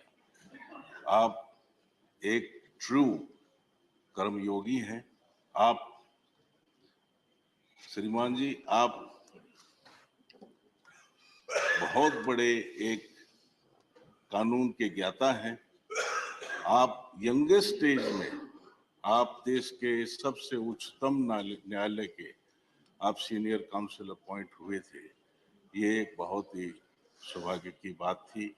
और श्रीमान जी, शायद बहुत लोगों को नहीं मालूम कि आप आर्बिट्रेशन, इंटरनेशनल और नेशनल आर्बिट्रेशन में आपकी बड़ी भारी एक्सपर्टाइज है।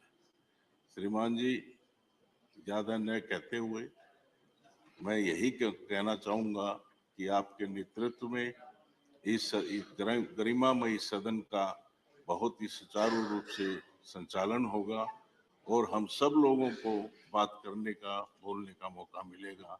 इसके साथ एक बार फिर आपको बहुत बहुत बधाई देता हूँ। धन्यवाद। Shri Elamaram Kareem.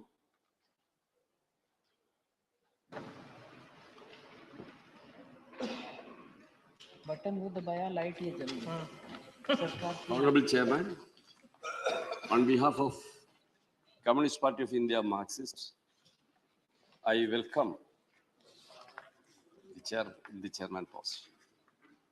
Sir, as a well-experienced parliamentarian, I hope you can uphold the glorious past of our parliament.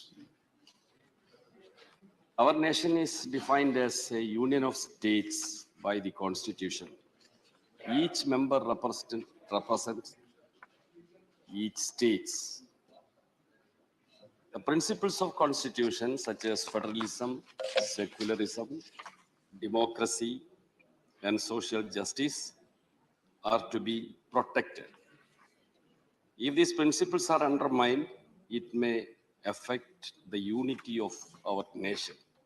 I hope, under your leadership, upper house of our parliament will discharge its duties, strictly honoring the Constitution principles and rules of business. I'm very proud to welcome you, sir, because you are coming from a farming community. who are the Annadadas of this country. Legislation is the prime duty of Parliament, so continuous disruption should be avoided. When I met you personally, you requested the functioning of the House should not be disrupted. I agree with you. But for that, the legislation process should be undertaken through a democratic process, strictly through democratic process. People's burning issues are to be reflected in the House. For that, ample opportunity should be obtained for the members. Debates on different issues will be done here in a healthy manner. Important bills should be referred to standing committees or select committees for scrutiny, which is nowadays not happening in this House. Nowadays, it is very unfortunate that Parliament's scrutiny is neglected. Sir, I hope you can uphold the concept of the Constitution and principles of democracy. And the number is only the issue here, sir. Whether large number or small number, every group and party and individuals are to be respected and should be given opportunity to raise their reasonable issues in this House. I also request the Honorable Chairman of the House and the ruling bench, please cooperate with the Chairman and don't try to deface our Honorable Chairman. Thanking you, sir. Shri Ramnath Thakur.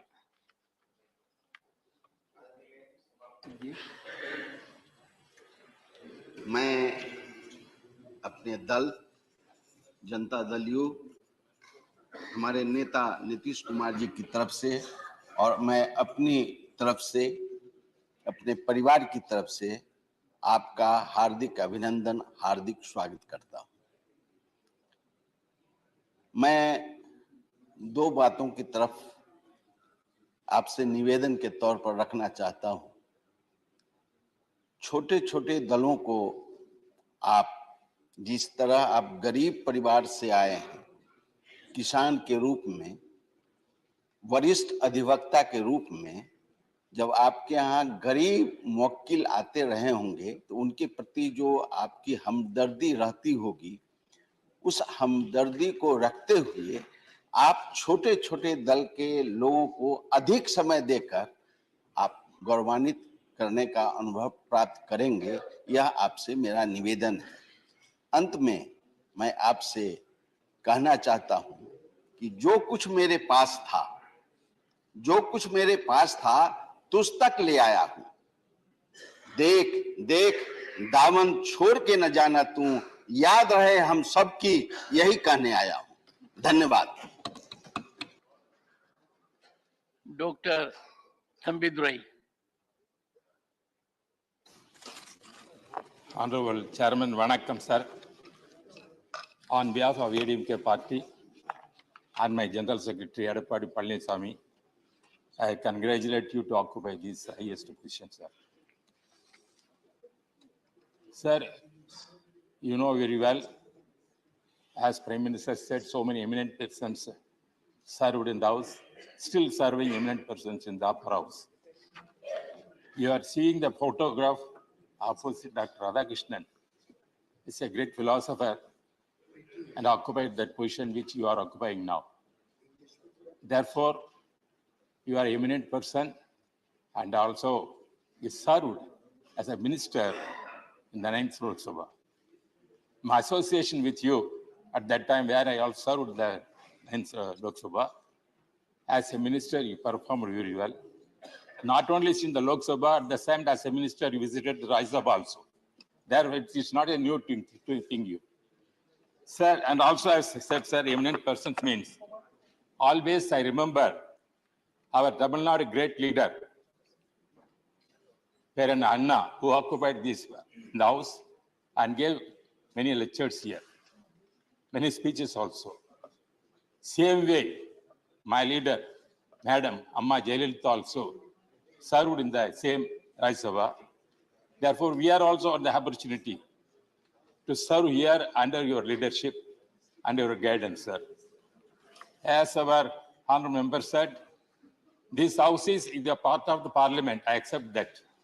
At the same time, it represents the Council of States.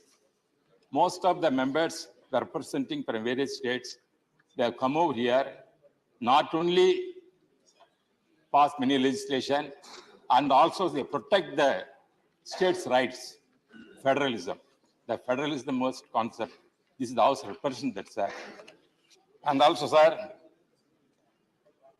as others said about you, you are coming from an agriculture family and also became an eminent lawyer and also served as Met Minister also.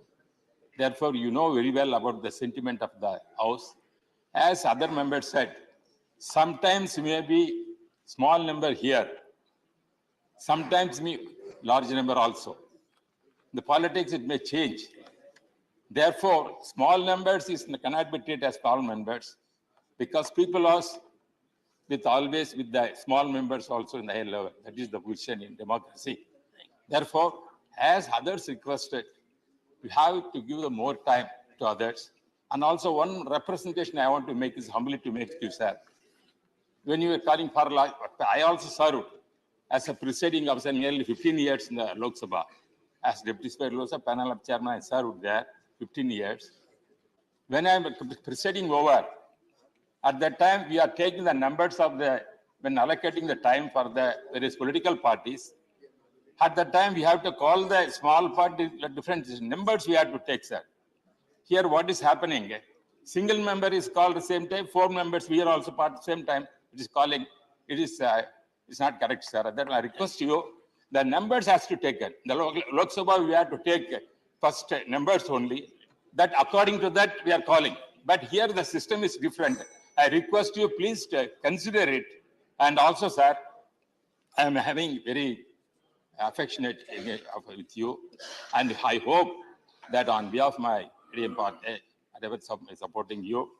And once again, I congratulate you on behalf of my ADMK party and of my General Secretary, Party Palnisam. Thank you very much, sir. Shri Praful Patel.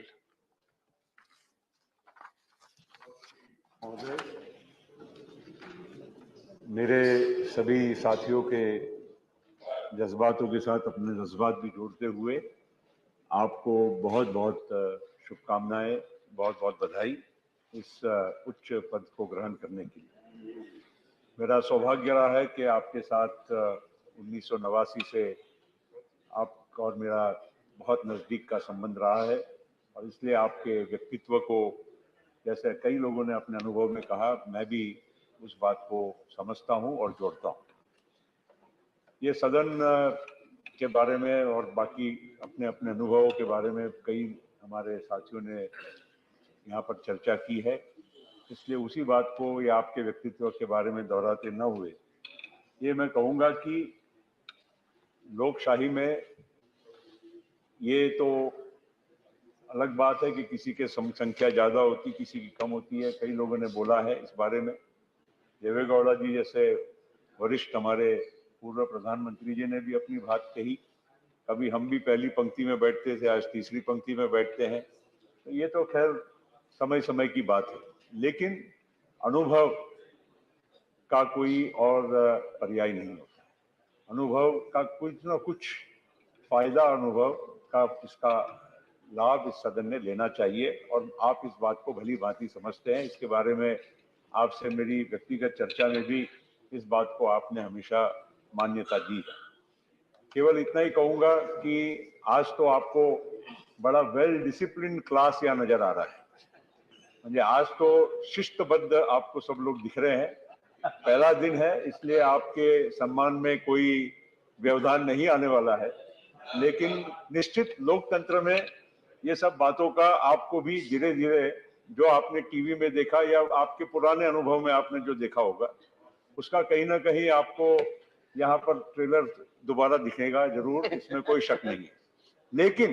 लेकिन मैं कहूंगा ये लोकतंत्र की ये एक बहुत बड़ी बात है। आप इसको एक कभी कभी प्रेशर कुकर में जैसे स्टीम छोड़ा जाता है, वैसा आप अगर उसको मॉड्यूलेट करेंगे तो निश्चित इस सदन को दोनों बाजू से आप चलाने में बहुत सफल रहेंगे। इतना मैं आपको जरूर विश्वास देना चाहता हूं।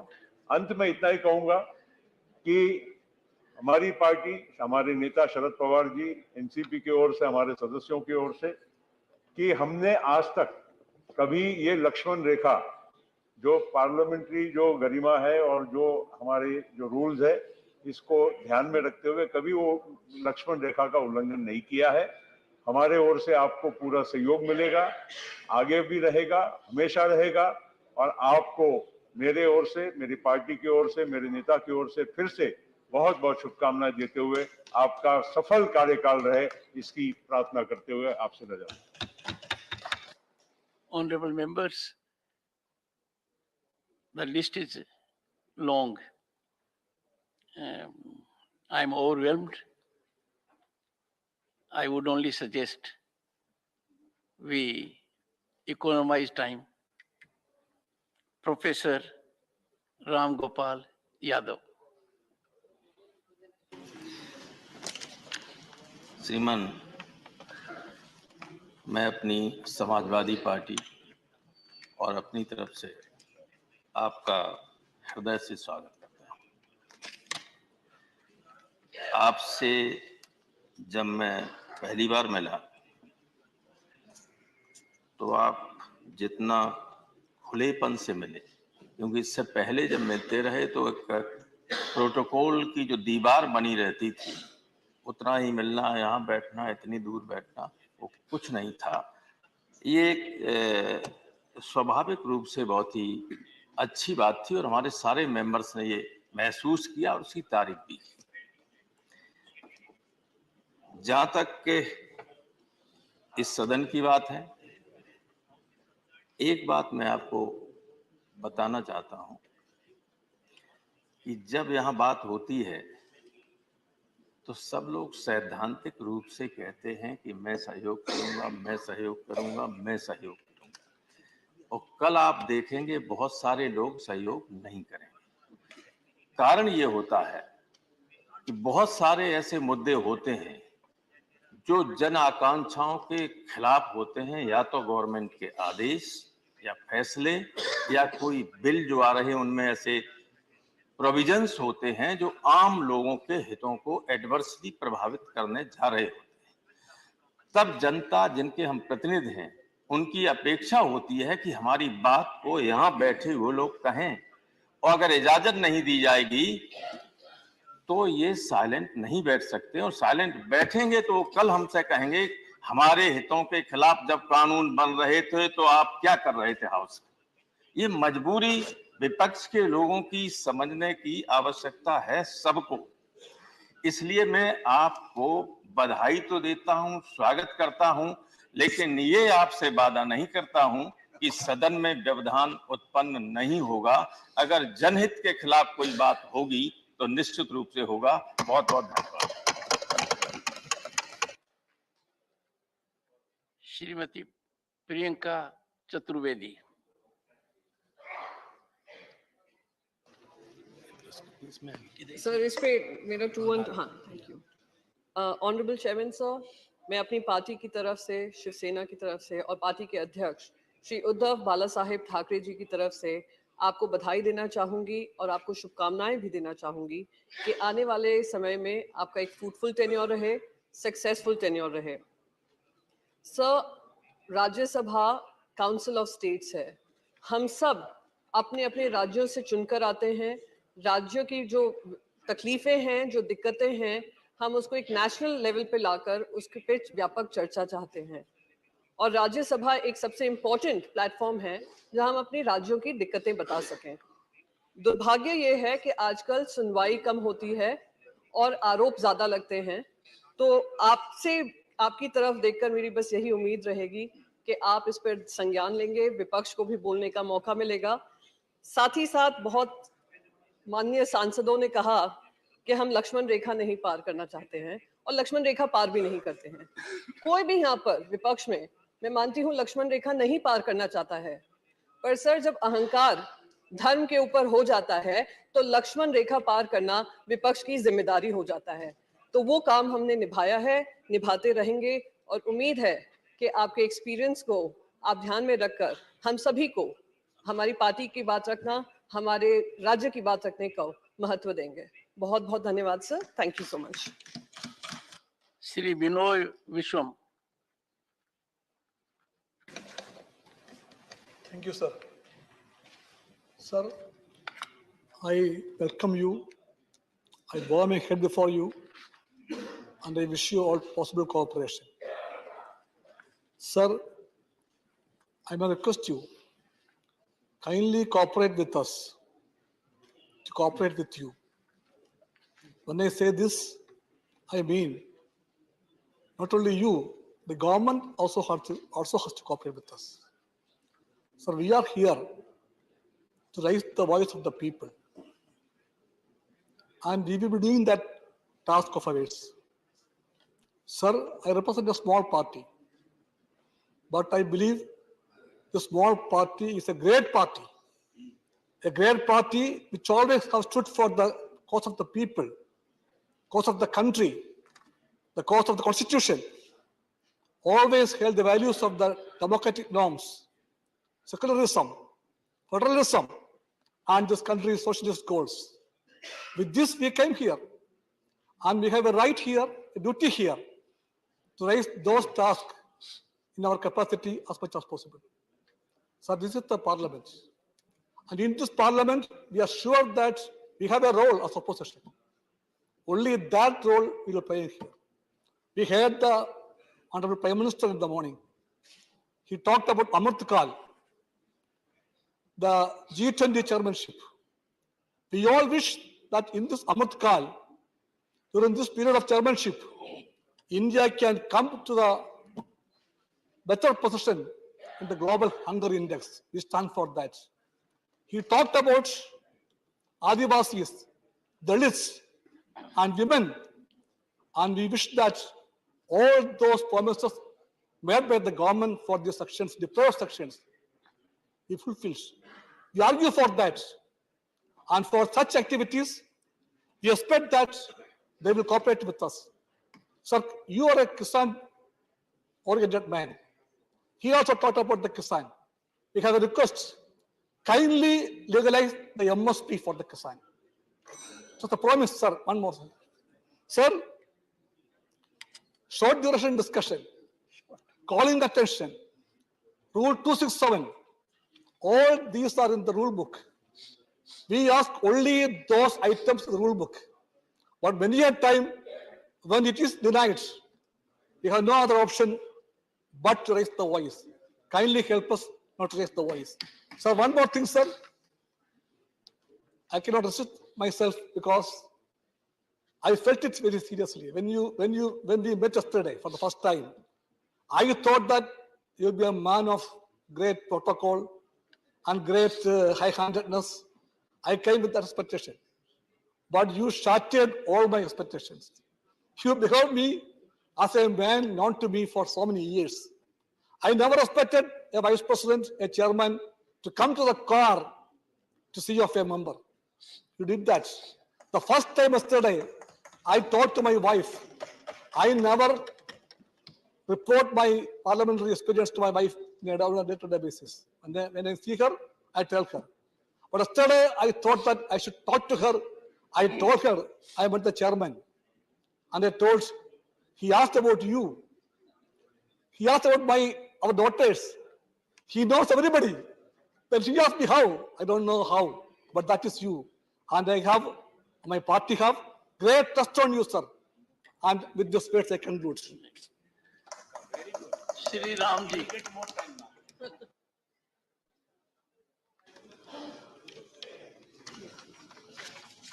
श्रीमान जी, मैं अपनी पार्टी बहुजन समाज पार्टी के अध्यक्ष आदरणीय बहन कुमारी मायावती जी की तरफ से और अपनी तरफ से मैं आपको ढेर सारी शुभकामनाएं और आपका स्वागत अभिनंदन करता हूं। श्रीमान जी, आपका जीवन वाकई संघर्षपूर्ण रहा कि आपने संघर्ष के दौरान तमाम विभिन्न पदों पर रह करके आपने देश की सेवा की है और आज एक छोटे से गांव से निकल करके आप इस देश के उपराष्ट्रपति बने और राज्यसभा के आप अध्यक्ष भी। वाकई ये आपका जो जीवन है, संघर्षपूर्ण जीवन, हम सभी लोगों के लिए एक प्रेरणादायक भी है और हमें पूरी आशा और विश्वास है कि आपका जो हम सब जो विपक्ष के भी लोग हैं और सत्ता पक्ष के भी लोग हैं, आपके लिए हम दोनों लोग बराबर ही हैं और तमाम ऐसे जनहित के मुद्दे आते हैं। हम लोग 0 आवर में हम लोग आपको एप्लीकेशन देते हैं बोलने के लिए, लेकिन तमाम उन मुद्दों पे हमें समय नहीं मिलता, हमारा नाम कर जाता है या समय नहीं मिलता, 10 लोगों का नाम सेलेक्ट होता है। तो मैं आपसे रिक्वेस्ट भी करूंगा कि 0 आवर में सभी सांसदों की जेन्युइन बातों को टाइम दें ताकि जनहित के मुद्दे हैं उनको यहाँ पे आवाज उठाई जा सके। इसके लिए मैं आपसे रिक्वेस्ट करूंगा और आपका लगाव हमारे पार्टी के संस्थापक माननीय श्री कांसीराम साहब के साथ बहुत रहा है और हमें पूरा विश्वास भी है आपका आशीर्वाद हम सब पर बना रहेगा जी। धन्यवाद। श्री कनक मेदला Ravindra Kumar.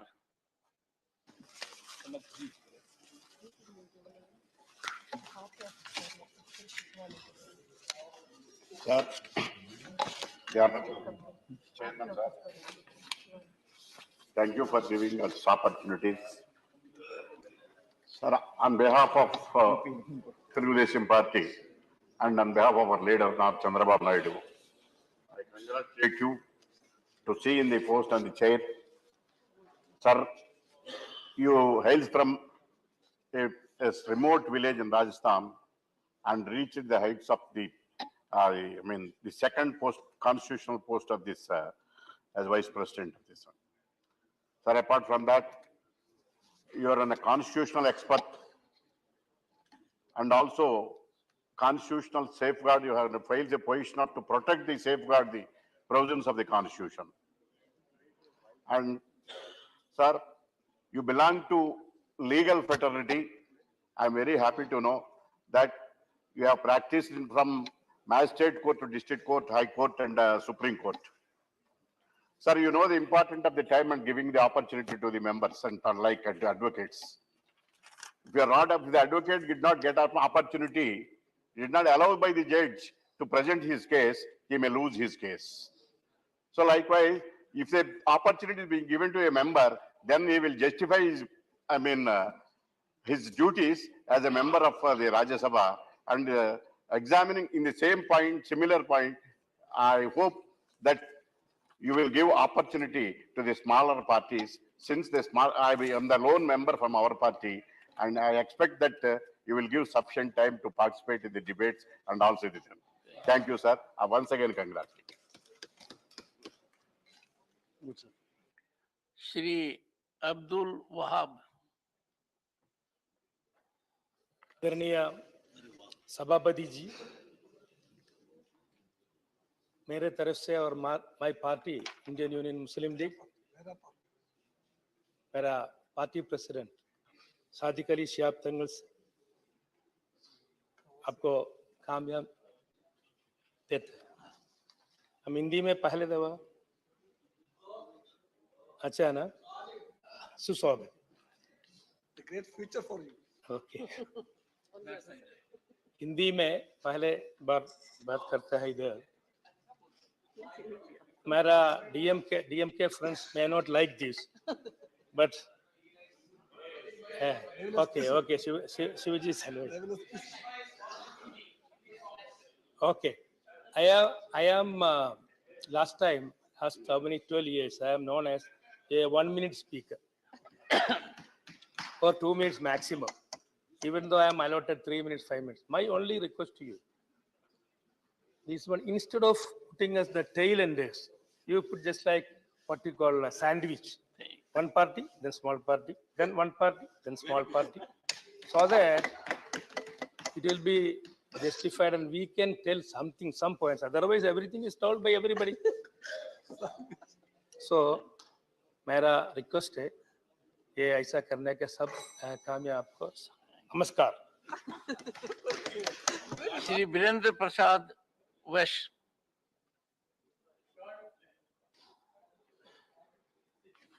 I, and on behalf of my party, AGP, Assam Gana Parishad, congratulate you for your election as the Vice President of India and Chairman of Upper House of our Parliament, sir.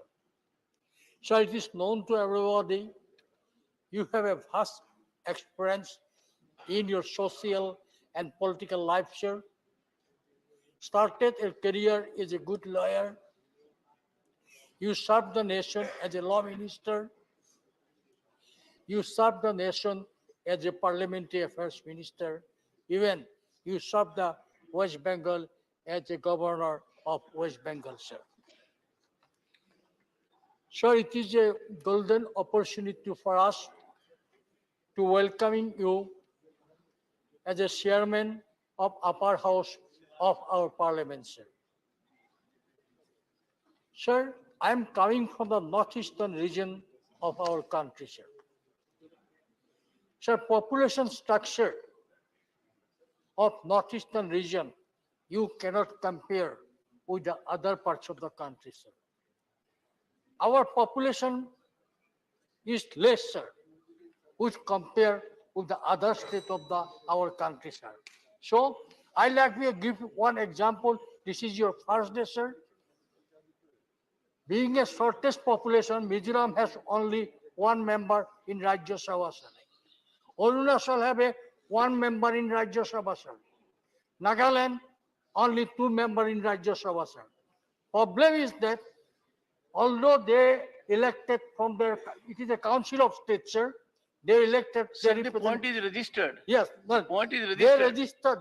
They represent Mizoram, sir. It means 100% they have elected, but they treated us as a small party. They are not getting time to speak. I like to, my submission is that kindly allow all the small parties also keep some time.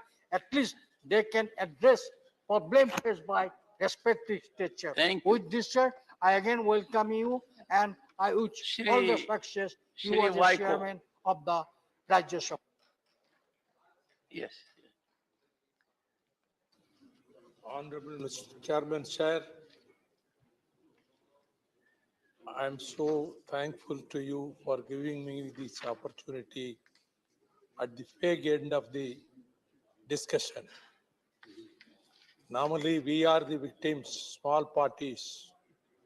Of course, we can express our views on this parliament, but whenever discussion takes place, the bigger parties are given more time, more than they deserve. The small parties, it should be given ample opportunity to protect the cornerstones of this constitution: secularism, federalism, social justice. Today, we are standing at the crossroads of the history. Secularism has become a question mark. Social justice has become a question mark. So what we are going to do with these questions, and because brutal majority should not bulldoze the basic concepts of this constitution, particularly social justice and secularism. If it happens, then the future of the country, the integration of the country will become a question mark. This is my perception, and I am so thankful to you. Once again, you are a legal luminary, and you have been handling so many portfolios, and as a minister, as a parliamentarian, as a jurist. Therefore, we also expect justice from the chair. I once again extend my heartiest thanks and felicitations and congratulations to you for having become the chairman of this house. Thank you very much, sir. Shri G.K. Vasan. Diversity is the strength of our country, sir. This house represents that exactly, sir. The members of this house, sir, represents various states, villages, towns, district headquarters and cities, sir. People of those areas expect members to echo their voice. That is the expectation of the members, sir. You are a man of wisdom, sir. We are confident, sir, that you will definitely guide us getting the support of our people. Thank you, sir. Dr. Van Viroy Karluki.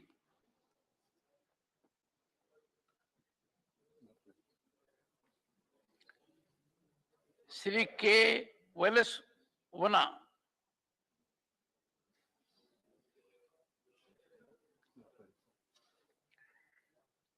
Sri Jose K. Mani.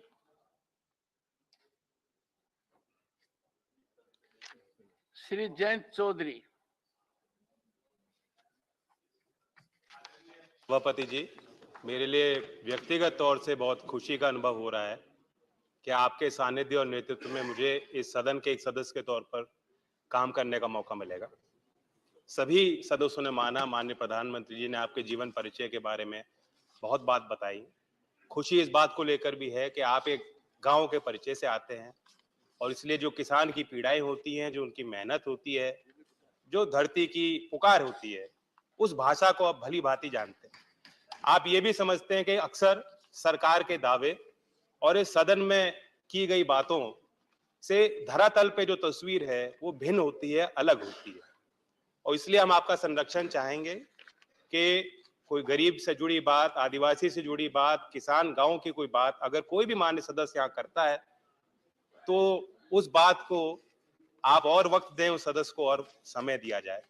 आपने बहुत प्रेम भाव के साथ जब उपराष्ट्रपति का दायित्व संभाला हम सबको बुलाया, और मुझे तो आपने इतना बड़ा ग्लास केसर के बादाम का दूध का पिलाया था और उसकी मिठास अभी भी मेरे जुबान पर है। बस आपका संरक्षण और आशीर्वाद चाहेंगे कि समय समय पर कुछ मीठी, कुछ कड़वी बातें इस सदन में हम उठा पाए। धन्यवाद। Shri Ayodhya Reddy.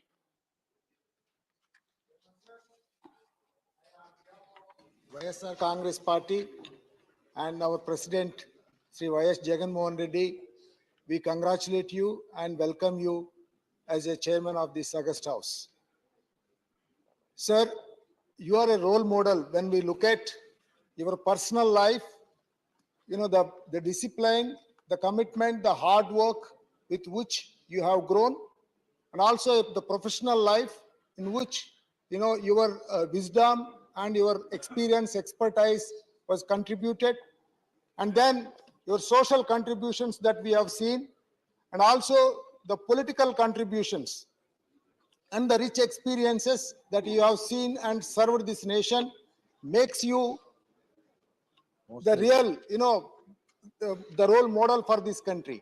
And you are, when we look at you, I wanted to tell you, sir, through you, I wanted to communicate to this house that as the largest democracy, we have a greater responsibility, to showcase to this world that India is not just the largest democracy alone, just in its constitution, but also in practice, they are going to showcase to the world. So a clear dimension and direction need to come under your leadership through this house, the way we are going to make ourselves present. Secondly, sir, during your leadership only, this country is going to be the third largest global economy. So we have to ensure that how a global leader has to present themselves and how the issues have to be raised in the house and how the house has to give the direction to the rest of the country need to be brought in. And also by 2047, when we achieve 100 years of our independence, the country is going to be second largest economy. So keeping those things in mind, the house also has to behave and the house also has to make ourselves, accountable to the rest of our country. So with those points, we welcome you, sir, and we wish you all the very best. Thank you very much. Government has to be here. Shri Ghulam Ali.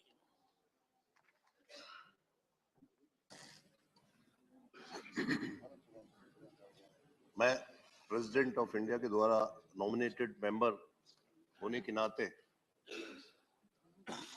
मैं chairman साहब को दिल की गहराइयों से मुबारकबाद दूंगा कि आपके साथ जो हमारी 2-3 मुलाकातें हुई ओथ के टाइम पे, या देश के वजीर आजम ने जो सुबह कहा, आपके विजन से, आपकी जिंदगी के इस तजर्बे से हमें एज ए न्यू मेंबर सीखने का मौका मिलेगा और हम आपसे उम्मीद करते हैं कि इस विजन का हमें भरपूर फायदा होगा और आप सबको you can feeling of all the members. शुक्रिया, धन्यवाद। Shrimati PT Usha. Sir, in a short span as the Vice President of India and the Chairman of this august House, you have won the confidence of people and people's representatives across the political parties. This is evident from the emotions poured in the speeches of leaders of both treasury and opposition. My special thanks to Honorable PM of India for his concern for the marginalized. It is a grace for the nation that our Honorable President of India belongs to tribal community. It is a great honor for the tribal community, and a son of a farmer is now Vice President of India. This is a new India where Republican spirit is now transferred from symbolism to substantive form. Your role and personality, your intellect and philosophy of life will create a history, add values to the second chamber. Sir, we are upper house. We are extended to play vital role as statesmen. Your leadership will be helpful to strengthen the glory of the house. With these words, I congratulate you, sir. Thank you. Shri Pramod Tiwari.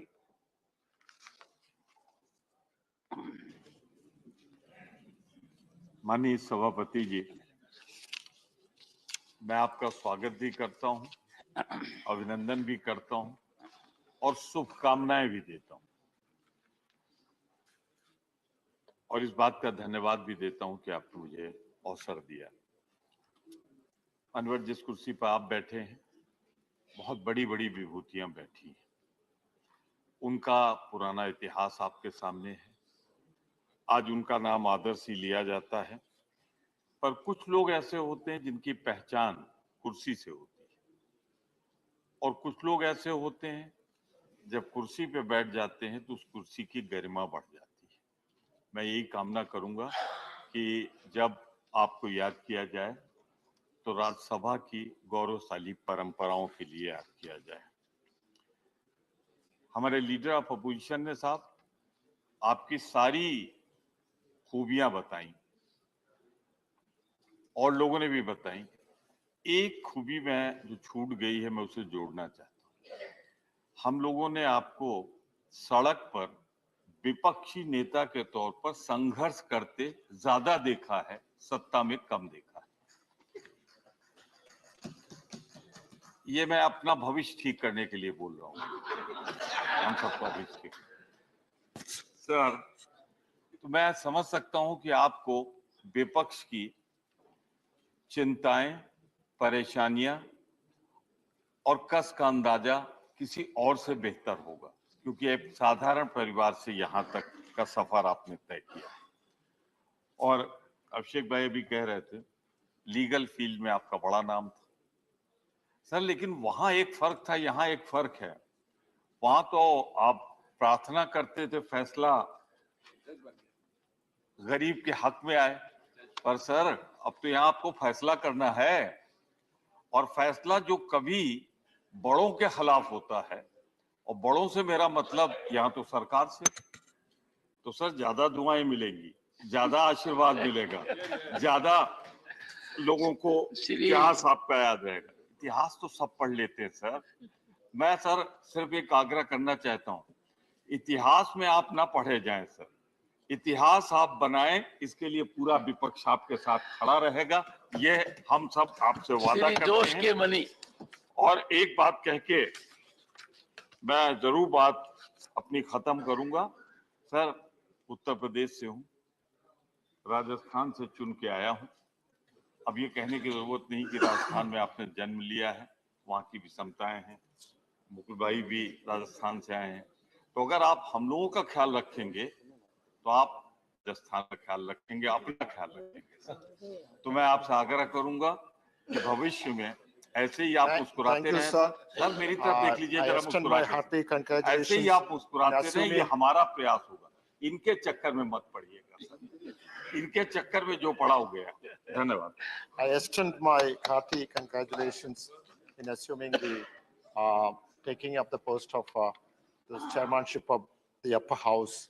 So we had a meeting yesterday with the all-party meeting of the leaders of the all-party. The great concern over there was the number of days are reducing, the working days are reducing in the parliament, and also the working hours are reducing. And there is an issue like every year, and before or after or in between the session, there could be an election as anywhere in the nation. Could be in one state or could be in another state. But the schedule of the parliament is shifted as per the election in the state. My only request is that irrespective of the election, the parliament is very important. You should not reduce the number of days and number of hours just because of the election in some state. This is actually unjust. You are doing unjust to the people of the nation. So it is injustice also. So I plead on behalf of all the parties over here. We should have number of days. Maybe it should be increased and increase the deliberations and the discussions so that the people will benefit. Thank you so much, sir. Sant Balbir Singh. Very briefly. बहुत बहुत धन्यवाद ਤੁਹਾਡਾ। ਅਸੀਂ ਧੰਨਵਾਦ ਹੀ ਕਰਨਾ, ਹੋਰ ਕੁਝ ਨਹੀਂ ਕਹਿਣਾ। ਕਿ ਤੁਸੀਂ ਪਹਿਲੀ ਗੱਲ ਤਾਂ ਜਿਹੜਾ ਹੈ ਇਸ ਰਾਜ ਸਭਾ ਦੇ ਵਿੱਚ ਕੁਰਸੀ ਸੰਭਾਲੀ ਹੈ, ਤੁਹਾਨੂੰ ਮੁਬਾਰਕ ਹੋਵੇ। ਸਾਡੀਆਂ ਸਭ ਅਸੀਸਾਂ ਸਭ ਕਾਮਨਾਵਾਂ ਤੁਹਾਡੇ ਨਾਲ। ਦੂਸਰੀ ਗੱਲ ਕਿ ਜਦੋਂ ਅਸੀਂ ਸੰਸਦ ਵਿੱਚ ਆਏ ਸੀ, ਉਦੋਂ ਪਹਿਲੇ ਰਾਸ਼ਟਰਪਤੀ ਨਾਇਡੂ ਜੀ ਸੀ, ਉਹਨਾਂ ਨੇ ਬੜਾ ਸਾਨੂੰ ਸਮਰਥਨ ਦਿੱਤਾ ਪੰਜਾਬੀ ਚ ਬੋਲਣ ਦਾ। ਤੇ ਜਿਹੜੀ ਸਮੱਸਿਆ ਉਹਨਾਂ ਵਿੱਚ ਸਾਹਮਣੇ ਅਸੀਂ ਰੱਖੀ ਸੀ, ਤੁਹਾਡਾ ਅਸੀਂ ਵਿਸ਼ੇਸ਼ ਤੌਰ ਤੇ ਧੰਨਵਾਦ ਕਰਨਾ ਚਾਹੁੰਦੇ ਹਾਂ ਕਿ ਸਾਨੂੰ ਪੰਜਾਬੀ ਦੇ ਵਿੱਚ, ਅਸੀਂ ਸਾਰੇ ਸੰਸਦ ਮੈਂਬਰਾਂ ਦਾ ਵੀ ਧੰਨਵਾਦ ਕਰਨਾ ਚਾਹੁੰਦੇ ਹਾਂ ਜਿਨ੍ਹਾਂ ਨੇ ਐਪਰੀਸ਼ੀਏਟ ਕੀਤਾ।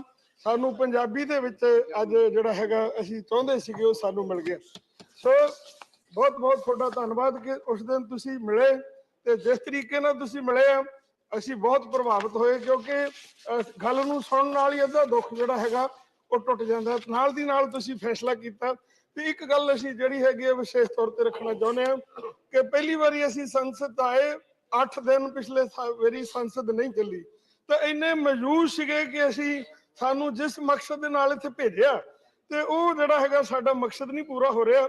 ਪਰ ਅਸੀਂ ਬੇਨਤੀ ਕਰਾਂਗੇ ਉਹਦਾ ਕਾਰਨ ਕੀ ਸੀਗਾ ਕਿ ਇੱਕ ਮਹਿੰਗਾਈ ਦਾ ਮੁੱਦਾ ਵਿਪਕਸ਼ ਵੱਲੋਂ ਚੁੱਕਿਆ ਸੀ। 8 ਦਿਨਾਂ ਮਗਰੋਂ ਟਾਈਮ ਦਿੱਤਾ, ਜੇਕਰ ਉਹ ਟਾਈਮ ਪਹਿਲਾਂ ਹੀ ਨਿਰਧਾਰਿਤ ਕਰਦੇ ਵੀ ਇਸ ਦਿਨ ਤੁਹਾਡੀ ਚਰਚਾ ਹੋ, ਰੌਲਾ ਖਤਮ ਹੋ ਜਾਣਾ ਸੀ। ਸੋ ਉਹ ਜਿਹੜਾ ਚਰਚਾ ਵੀ ਹੋਈ ਪਰ 8 ਦਿਨ ਖਰਾਬ ਹੋਏ। ਥੈਂਕ ਯੂ ਤੁਹਾਡਾ ਬਹੁਤ ਬਹੁਤ ਧੰਨਵਾਦ। थैंक यू ਧੰਨਵਾਦ। श्रीमती रंजीत रंजन। जी सबसे पहले मैं आपको राज्यसभा के सभापति बनने के लिए बहुत बहुत बधाई देती हूँ। और मैं इससे पहले लोकसभा में थी, मुझे जो 3-4 स्पीकर्स याद है जो हमारे रहते। मैं सोमनाथ दादा को बहुत एडमायर करती हूँ, संगमा साहब को, यहाँ पे हमारे गार्जियन वेंकैया नायडू साहब थे। इन सब ने अपनी छाप छोड़ी थी। मैं आपसे एक बहुत बड़ी उम्मीद रखती हूँ सभापति जी कि दिनों दिन पक्ष हो विपक्ष हो, हमारे सदन की डिग्निटी, अच्छा कहे या बुरा कहे, धीरे धीरे नीचे आ रही है। ना पक्ष है ना विपक्ष है। हम सबको लगता है कि हम सबको बहुत सारे महत्वपूर्ण मुद्दे हैं जिस पर डिस्कशन होना चाहिए, बहस होनी चाहिए, एक दूसरे को सुनने का साहस होना चाहिए, पेशेंस होना चाहिए। मुझे लगता है उसकी कमी है और बहुत उम्मीद है। मैं आपसे 2-3 बार मिली, बहुत पुराने भी हम लोग मिले, तो एक गार्जियन की तरह आपको देखती हूँ और मुझे पूर्ण उम्मीद है कि जिस तरह बाकी स्पीकर्स जो कुछ थे जिन्होंने अपनी आइडेंटिटी को छिपा के भी आज यहाँ पर वो सभापति हैं, तो सभापति का क्या फर्ज है उन्होंने निभाने का काम किया। मुझे बहुत उम्मीद है और विश्वास है कि सदन की गरिमा को बचाने के लिए आप एक अहम रोल अपनाते हैं, एक अहम जिम्मेदारी है। और हम लोगों की खासकर जो विपक्ष के रूप में हम लोग आज आपके बीच में है, हमारे कम मेजॉरिटी में हो ज्यादा हो, मुझे विश्वास है कि आप हमारे पूछने का राइट और सवाल पूछने का राइट, इस हक को आप मारने नहीं देंगे। इस विश्वास के साथ मैं आपको फिर से बहुत बहुत बधाई देती हूँ। Narzary, thank you. धन्यवाद। Shri Raman Gavra Narzary, very briefly, sir. Thank you, sir. Chairman, sir. First of all, I thank you for your favor towards me, allowing a little moment to rise before you. And with due respect, I, on behalf of my party, United People's Party Liberal, and my party president Pramod Boro, would like to express our deep gratitude and honor the honorable chairman of this Rajya Sabha, and wish for your successful tenure in discharging as chairman of this August House. As I represent Assam from United People's Party Liberal, which is a small regional party and an NDA partner working in Bodoland Territorial Region, Assam, would like to welcome and express deep respect to your honor for and on behalf of the millions of people of Assam, and particularly from Bodoland Territorial Region. Sir, under your able leadership in this August House, I do hope your honor will give ample scope to raise important issues of our state as well as our region, praying your good health to Almighty, and with due respect, I take my seat in this moment. Thank you, sir. Thank you. Very briefly, Shri Vikramjit Singh Sahni, very briefly, sir. Sir, खुद ही को कर बुलंद इतना कि हर तदबीर से पहले खुदा बंदे से खुद पूछे कि तेरी रजा क्या है। This sums up your personality. Thank you. Thank And you. जैसे आपने माइक्रो मैनेजमेंट की है पिछले कुछ महीनों में, और हमारे जैसे गैर राजनीतिक व्यक्ति को भी गले लगाया, और सब एक एक व्यक्ति को एक एक इस अगस्त हाउस के मेंबर के साथ डायलॉग किया, इसकी कोई उदाहरण नहीं मिलती। और आप किसान पुत्र हैं, and I hope, sir, this house will be able to bring about significant changes in the plight of farmers. और कहते हैं इंसान वो आदमी वो बड़ा होता है जिसके साथ होने पे आप खुद छोटा नहीं महसूस करें। और खास करके जो आज आपने ये पंजाबी विच तुसी राज्य सभा बुलेटिन शुरू किया है, इदी भी मैं ਤੁਹਾਨੂੰ बधाई देना। और अमृत काल में एक नए इतिहास की रचना होगी, और आप उम्मीद करते हैं कि हर चीज, जैसे मैंने अपना 100 डेज का रिपोर्ट कार्ड दिया, हर चीज डायलॉग से, बातचीत से उसकी निवृत्ति होगी। कोई भी मेंबर वेल में आके अनवेल नहीं होगा। धन्यवाद। Thank you. श्री घनश्याम तिवारी। सभापति महोदय, मुझे इस बात का बहुत बड़ा गर्व और खुशी है कि आप जहां से आते हैं वहां से मैं आया हूं, और मैंने आपको बचपन से लेकर अब तक एक बहुत बड़ी शख्सियत के रूप में, एक नर से नारायण बनने की जो कहानी होती है, उस कहानी को आपने पूरा किया है। एक गांव झुंझुनू से आपने जिस प्रकार राजस्थान की सेवा की, राजस्थान की विधानसभा में मैंने आपके तेवर देखे, लोकसभा के चुनाव में मैंने आपके सारे अभियान में मैं आपके साथ रहा, और फिर अन्य मामलों में चाहे कोर्टों में हो, सब जगह हो, मैंने आपका पूरा संघर्षपूर्ण जीवन और आपका सफलता। I think we will have to decide whether we can let out secrets here. अरे सीक्रेसी नहीं है, ये लोगों के लिए प्रेरणा की बात, इसलिए मैं इस बात को कहना चाहता हूँ कि आपका जो जीवन है वो जीवन एक प्रतीक के रूप में है, एक ऐसे समाज में से जो समाज पहले जागीरदारी से पीड़ित रहा था, उस समाज में से उठकर इस स्थान तक पहुंचना, और उस समाज को भी बहुत प्रकार से आगे बढ़ाना, और अन्य समाजों के साथ सामंजस्य करके राजस्थान में जिस प्रकार का आपका नाम हुआ है, उसके लिए मैं आपको बहुत बहुत बधाई देना चाहता हूं। मैं एक बात कहकर समाप्त करूंगा सभापति महोदय, सारी भाषाओं में कुछ कुछ लोगों ने कहा है, तो मैं आपके लिए संस्कृत में कुछ करना चाहता हूँ। शशिना निशया निशयाच शशि शशिना निशयाच विभाति नभय पैसा कमलम कमलेन पय पैसा कमलेन विभाति श्रय। माननीय सभापति महोदय, जिस प्रकार चंद्रमा से रात्रि की और रात्रि से चंद्रमा की और चंद्रमा और रात्रि दोनों से मिलकर आकाश की शोभा होती है, उसी प्रकार से पक्ष और प्रतिपक्ष की और प्रतिपक्ष और पक्ष से मिलकर आसन की, इन दोनों से मिलकर जो संसदीय लोकतंत्र की शोभा होती है, उस संसदीय लोकतंत्र की शोभा बढ़ाने का आप कार्य करेंगे। इन्हीं के साथ आपको बहुत बहुत बधाई। Doctor Sivadasan. Doctor. Yeah, respected Chair. Sir, this is the Council of States. So here in the House, we shall hear the voice of states. Sir, this is the place of the discussion and debate. So I believe the chairman will protect the rights of the members, and he will, chairman will provide the opportunity for the proper discussion on bills and other subjects. So we request the proper time for the discussion and debates in this House. Sir, that is my humble request for you, sir. Congratulate you. Thank you.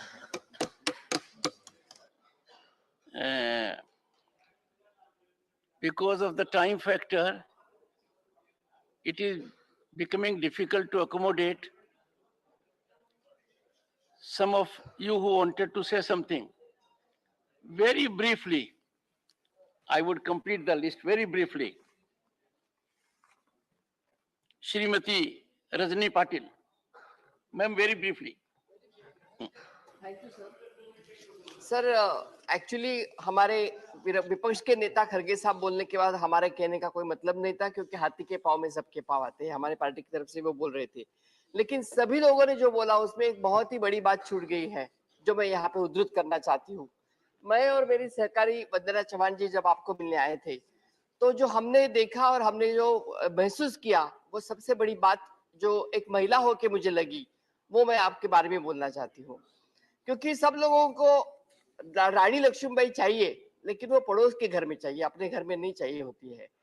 आपके यहाँ हमने देखा कि जिस प्रतिष्ठा से, जिस अभिमान से आपकी धर्मपत्नी श्रीमती सुदेश धनखड़ को आपने हमें मिलवाया, और जितने प्यार से हमें इनके बारे में आपने हमें बोला, मैं और वंदना जी बाद में भी बहुत देर तक आपके लिए चर्चा कर रहे थे, क्योंकि उन्होंने पीएचडी भी किया है, उनके लिए आपने बहुत अच्छा कुछ बोला। और हमें लगा कि बहुत सारे लोग सिर्फ घर में रखते हैं पत्नियों को और सिर्फ बोलते हैं, लेकिन प्रत्यक्ष कृत्य में कुछ होता नहीं।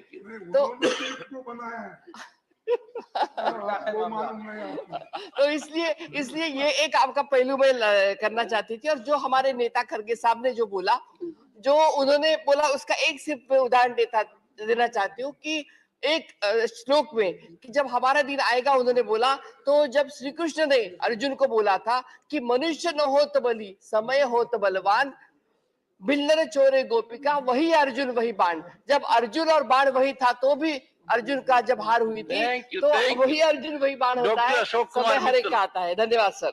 ब्रीफली डॉक्टर साहब। मैं आपकी पर्सनैलिटी, धन्यवाद सभापति जी, और आपका स्वागत करते हैं। मैं आपकी पर्सनैलिटी दो पंक्तियों में पूरी करना चाहूंगा। वो खुद ही नाप लेते हैं बुलंदी आसमानों की, परिंदों को तालीम नहीं दी जाती उड़ानों की। तो आप वो शख्स हैं जो राजस्थान से आए हैं, और मेरे माताजी, मेरे पिताजी दिवंगत हैं, और वो भी राजस्थान से थे। वो बचपन से जो हमें कहानियां सुनाते थे कि राजस्थान की लाइफ कितनी टफ है, कितनी हार्ड है, वो सब करते हुए आप इधर आए हैं। एक और बात कि हम लोग राजनीति के स्कूल में नर्सरी में हमने दाखिला लिया है, और क्योंकि बिल्कुल हम छोटे हैं, तो हमें ज्यादा सीखने की जरूरत है, और हमें अब ज्यादा मौका देंगे और ज्यादा समय अहमद अशफाक करीम।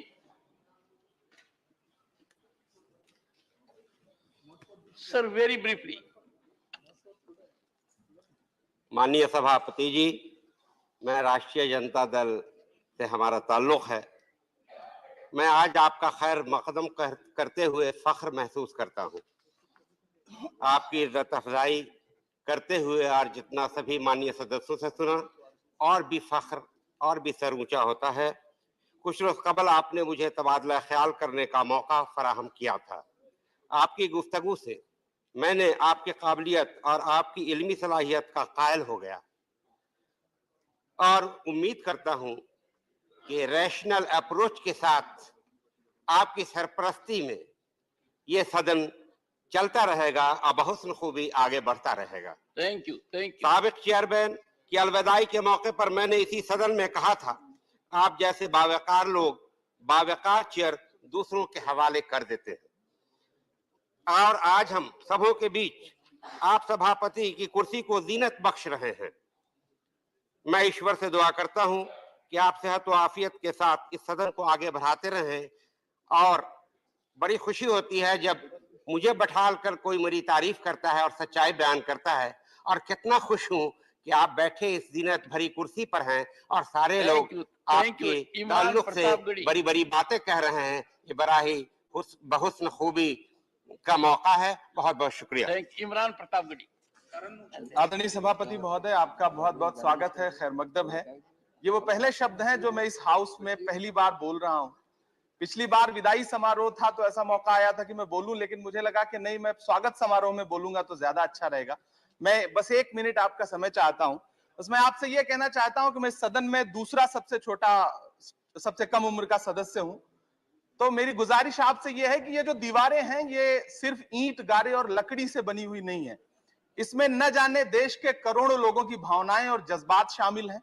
ऐसे में देश चाहता है कि यहां अच्छी बातों पे बहस हो, बातचीत हो, और आप हमारे परिवार के मुखिया हैं, राज्यसभा का जो परिवार है उसके आप मुखिया हैं, तो आपकी जिम्मेदारी बनती है कि अगर हम सारे लोग यहां से अवाम की बात उठाएं तो आप हमें महफूज रखें और हमारी नुमाइंदगी करते हुए हमें बोलने का मौका दें। क्योंकि आप देश की उच्चतम न्यायालय में आपने इंसाफ की लड़ाई लड़ी है और यह देश का उच्च सदन है, तो हमें उम्मीद है कि आप हमें यहाँ इंसाफ की लड़ाई लड़ने देंगे। Honourable leader of the house. बहुत बहुत धन्यवाद आपका। Thank you. Honourable leader of the house.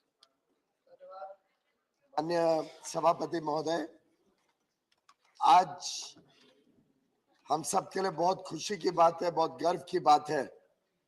क्या आप इस उच्च सदन के सभापति के रूप में इस प्रतिष्ठित पद पर आसीन हो रहे हैं। मैं दिल की गहराइयों से आपको बधाई देना चाहता हूं, शुभकामनाएं देना चाहता हूं। माननीय प्रधानमंत्री जी ने अभी अभी हमें याद दिलाया कि आज आर्म फोर्सेस फ्लैग डे भी है।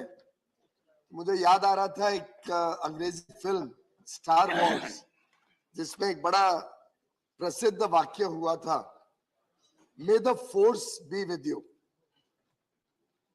आज तो बहुत अच्छी अच्छी बातें बोली गई हैं। कुछ माननीय सदस्यों ने आपको चक्कर में ना आने की भी सलाह दी। अभी अभी एक युवा सदस्य ने कहा आपकी जिम्मेदारियों के बारे में आपको याद दिलाने की कोशिश की। ये अलग बात है कि जिम्मेदारी तो हम सबकी बनती है कि सदन अच्छा बने, अच्छी तरीके से चले। आपकी जिम्मेदारी तो हम सबका ख्याल रखने की है। सदन अच्छा चलना तो हम सबके हाथ में, और मेरा विश्वास है आज जो अच्छी अच्छी बातें रखी गई हैं, जिस प्रकार से उत्साह के साथ सबने आपका स्वागत किया है, आगे आने वाले दिनों में हम यही भावना हमारे कार्यकाल में भी रखें, काम में भी रखेंगे। और क्लियरली आपके साथ लगभग सभी सदस्यों का मिलना जुलना हो चुका है। एक ना एक मौके पे हम सब आपको मिल चुके हैं। तो मैं इतना जरूर कह सकता हूं कि it's a joy to be with you, to meet you, to exchange notes with you, to talk to you. अब पता नहीं वो राजस्थान से आप लेके आए हैं या सिटी ऑफ जॉय से, जहां से आप बहुत ही सफल अपना गवर्नर का कार्यकाल कर कर दिल्ली आए। पर वास्तविकता यह है कि आपकी अध्यक्षता में इस सदन में मुझे पूरा विश्वास है कि बहुत सारे जॉयफुल ओकेजन्स हम सब मिलकर सेलिब्रेट करेंगे। इस सदन की काम की महत्वता देखते हुए हम सब कोशिश करेंगे कि किसान पुत्र जो आज देश के उपराष्ट्रपति बने हैं, जो एक प्रकार से हम सब के लिए प्रेरणा का स्तोत्र भी है, जिस प्रकार से इन्होंने एक बहुत ही विपरीत परिस्थितियों से अपना जीवन शुरू करके आज इस उच्च पद तक की जर्नी ट्रैवर्स की है। मेरा पूरा विश्वास है कि हम सब भी उससे बहुत कुछ सीखेंगे, अपने कार्य में भी, अपने काम में भी उसकी झलक आपको दिखाने का कोशिश करेंगे। हम सब बहुत गर्व महसूस करते हैं कि आपकी जो बुद्धिमत्ता है, जिस प्रकार से आपने एक बहुत वरिष्ठ वकील के रूप में देश की सेवा की, न्यायालय की सेवा की, शायद you must have been the youngest to become a senior advocate in the Supreme Court within 11 years of your practice. मैं समझता हूँ शायद उस समय जजेस ने भी कुछ स्पार्क देखी होगी, कुछ ऐसा अलग देखा होगा जिसके कारण आपको ये बहुत बड़ा एक प्रकार से स्थान मिला और बहुत बड़ी सर्टिफिकेट उच्च न्यायालय से आपको दी गई। एक नई परंपरा जो अब इस देश में स्थापित हो रही है, बड़े सामान्य घर से सामान्य जीवन बिताने वाले सामान्य साधारण परिवार के राजनीतिक नेता या समाज के नेता आज बड़े बड़े पदों पर हैं। हमारी महामहिम राष्ट्रपति श्रीमती द्रौपदी मुर्मू जी एक टीचर थी, छोटे से स्कूल में टीचर के पद से उड़ीसा के वनवासी क्षेत्र से आकर आज वो इस देश के सर्वप्रथम पद पर है। आप एक किसान पुत्र, धरती पुत्र, जिन्होंने एक छोटे से गांव में, आज बताया गया सैनिक स्कूल से शिक्षा लेके 12 किलोमीटर दूर रोज चल के जाना, शायद ये भी एक कारण है कि आप इतने फिट हैं आज भी, और आज इतने उच्च पद पर उपराष्ट्रपति के रूप में। हमारे सम्माननीय प्रधानमंत्री जी एक चाय वाले के घर पे पैदा होकर रेलवे स्टेशन पर चाय अपने बचपन में बेचकर अपनी शिक्षा प्राप्त करके उन्होंने पूरा जीवन और आज 5 दशक से अधिक देश की सेवा में, समाज की सेवा में अपने आप को पूरी तरीके से झोंक दिया। ये जो नई परंपरा है कि समाज के अंदर ये चेतना जगी है, समाज में एक विश्वास जगा है कि सभी के लिए इस देश में स्थान है। आज सरनेम के हिसाब से पद नहीं, लेकिन क्षमता और कार्य के हिसाब से लोगों को मौका मिलता है। मैं समझता हूं उसका एक प्रतीक आप भी हैं और आगे आने वाले दिनों में आपके इस लंबे अनुभव का, आपके इस कार्यशैली का लाभ और मार्गदर्शन हम सभी सदस्यों को मिलता रहेगा। जैसे कहा जाता है और अभी अभी हमारी बहन ने कहा कि behind every successful man there is a force, a power, और वो पावर आपके घर में हमने देखा, हम सबका मैं समझता हूँ ये अनुभव रहा कि जिस प्रकार से आपने सम्मान दिया परिवार के अंदर भाभी को, जिस प्रकार से आपने हम सब के बीच नारी शक्ति की बात कही, तो मुझे याद आया कि माननीय प्रधानमंत्री जी ने भी 15 अगस्त के अपने विचार रखते हुए उद्बोधन में ये बात रखी थी कि देश को जब हम विकसित बनाने की बात करते हैं तो नारी शक्ति को हमने और सशक्त बनाना होगा। और मैं समझता हूं बहन रजनी जी ने ठीक कहा कि उसका भी एक अच्छा उदाहरण हमें आपके घर पे देखने को मिला। ऊर्जावान व्यक्तित्व, सदस्यों से जिस प्रकार से आपने निजी जुड़ाव बनाया है, आपका सहज मुस्कान, आपके सोचने की प्रक्रिया और क्विक विट और ह्यूमर हम सबको आपके प्रति आकर्षित करता है। मुझे विश्वास है ये जो इन्फेक्शियस स्माइल है आपका, ये आगे चल के सदन को भी चलाने में सुविधा देगा और आप जरूर हम सबको सही रास्ते पे रहने का मार्ग भी बताते रहेंगे।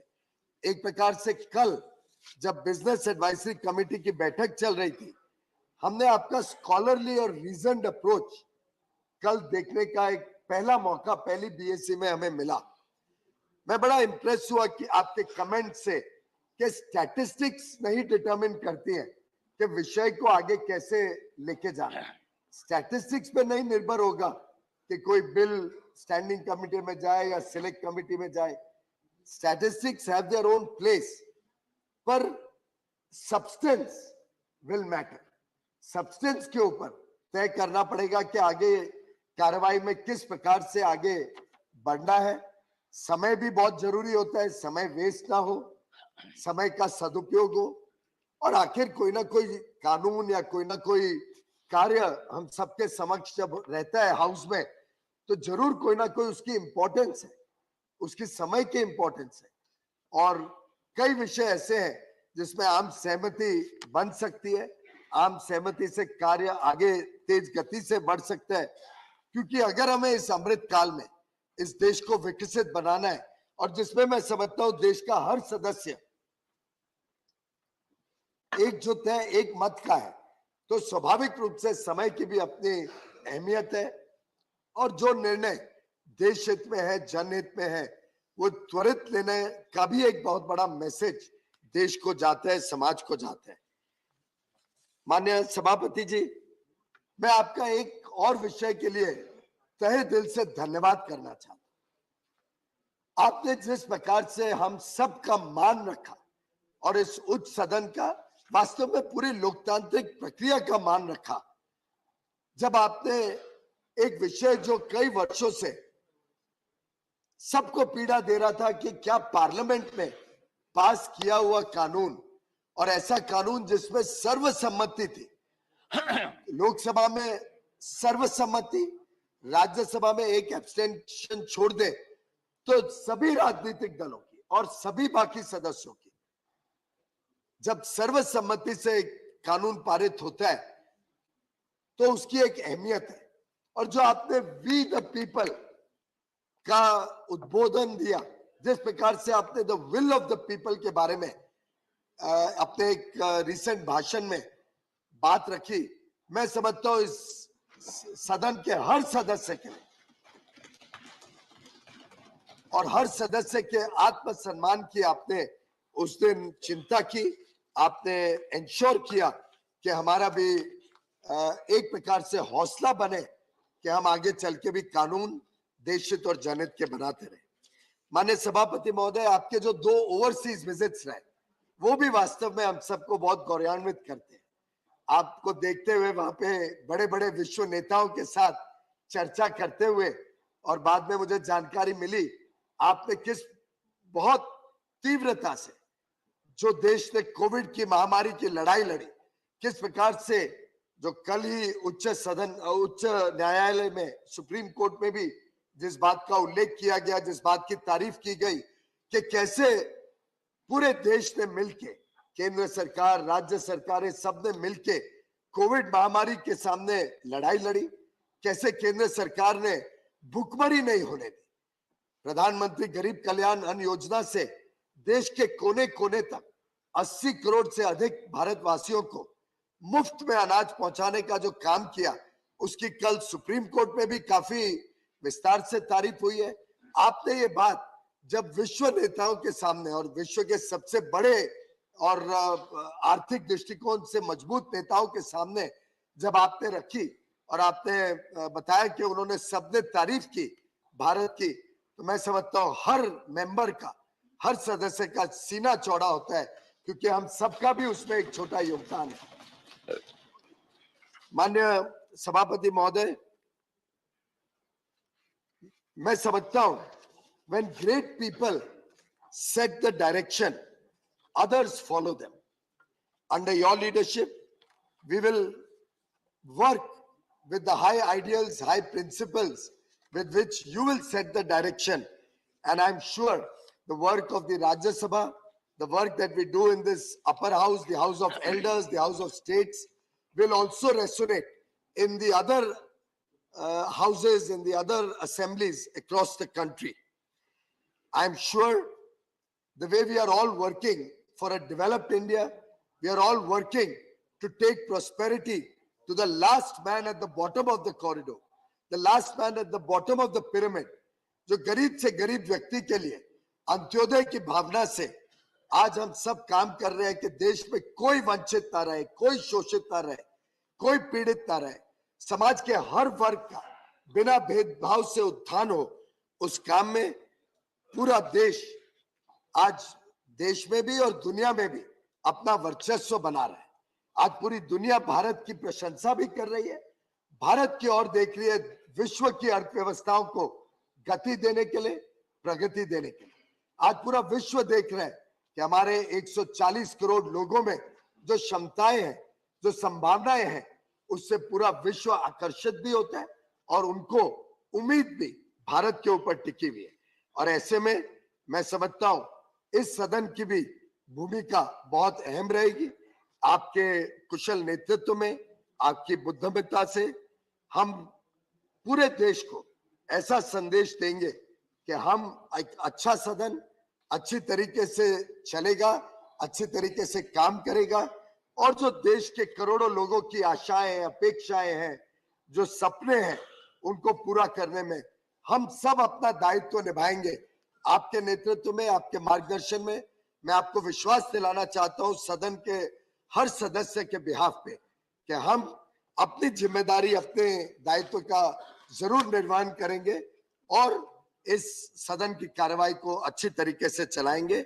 आपका पुनः इस आसीन पर पद ग्रहण करने पर हम सब की तरफ से बहुत बहुत बधाई, बहुत बहुत शुभकामनाएं। धन्यवाद।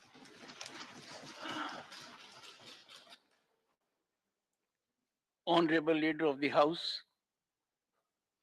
Shri Piyush Goyal ji,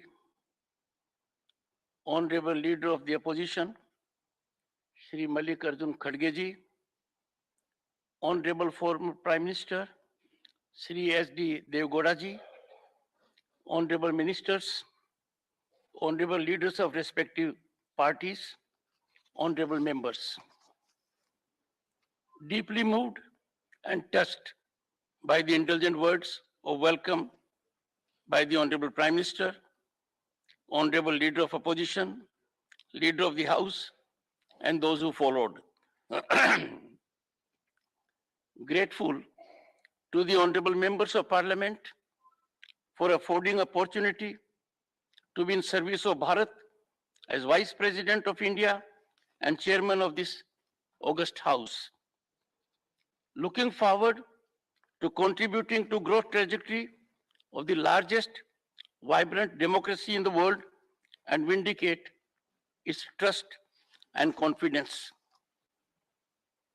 Honorable members, availing this historic opportunity to share some concerns with the distinguished members of this august House. Terms Upper House and House of Elders, though not part of the official glossary, amply reflect uniquely significant importance of this institution. Nation justifiably expects the House of Elders to take decisive directional lead in reaffirming and enhancing the core values of the Republic and set up the traditions of parliamentary democracy, exemplifying the highest deliberative, emulative standards. Today, as we are in Amritkal, we cherish one of the world's finest constitutions as our own. Members of the Constituent Assembly were enormously talented with impeccable credentials and immense experience. The Constituent Assembly, given the scenario then, was as representative as was practicable. Honorable members, with each election, there has been progressively authentic enhancement in the representation gradient. Presently, the Parliament reflects with authenticity the mandate and aspiration of the people as never before. Honorable members, Constituent Assembly addressed sensitive, complex, and critical issues, exemplifying sublimity engaging in dialogue, discussions, deliberations, and debate marked with cooperative and consensual attitude. Diverse issues were traversed without there being any disruption, any rancor. Obstruction and disruption of proceedings of parliamentary practice or option are antithetical to democratic values. Contemporaneous scenario on this count is concerning and makes it imperative for us to follow the high standards set in the Constituent Assembly. We need to be cognizant of severe public discomfort and disillusionment at the lack of decorum in the temple of democracy.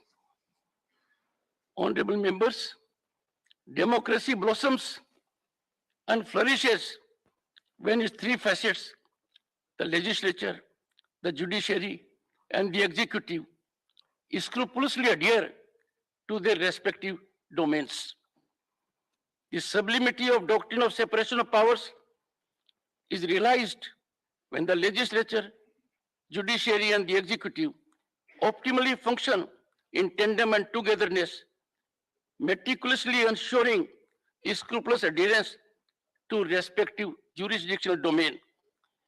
Any incursion by one, howsoever subtle, in the domain of the other has the potential to upset the governance apple cart. We are indeed faced with this grim reality of frequent incursions. This House is eminently positioned to take affirmative steps to bring about congeniality amongst these wings of governance. I'm sure the honorable members will reflect and engage in way forward stance. Honorable members, a sense of democracy lies in the prevalence of the ordainment of the people, reflected through legitimized platform. In any democracy, parliamentary sovereignty is inviolable. We all here are under oath to preserve it. Power of the parliament of the day to act in exercise of its constituent power, to amend by way of addition, variation, or repeal any provision of this constitution in accordance with the procedure is unqualified and supreme, not amenable to executive attention or judicial intervention, except for the purpose of deciding any case involving a substantial question of law as to interpretation of the Constitution, envisaged in Article 145(3) of the Constitution. Using this constitutional power to amend, Parliament enacted wholesome structural governance changes to further spinally strengthen our democracy. This has been by way of incorporation of Part 9, 9A, and 9B in the Constitution, providing comprehensive mechanism for Panchayati Raj, municipalities, and cooperative societies. Honorable members, in similar vein, the Parliament, in a much needed historic step, passed the 99th Constitutional Amendment Bill, paving way for the National Judicial Commission. There was unprecedented support to the above. On August 13, 2014, the Lok Sabha unanimously voted in its favor, with there being no abstention. This House too passed it unanimously on August 14, 2014, with one abstention. Rarely in parliamentary democracy there has been such massive support to a constitutional legislation. This process fructified into a constitutional prescription. After 16 state assemblies out of the 29 states ratified the central legislation, The President of India, in terms of Article 111, accorded his consent on December 31, 2014. This was culmination of a basic, fundamental parliamentary process.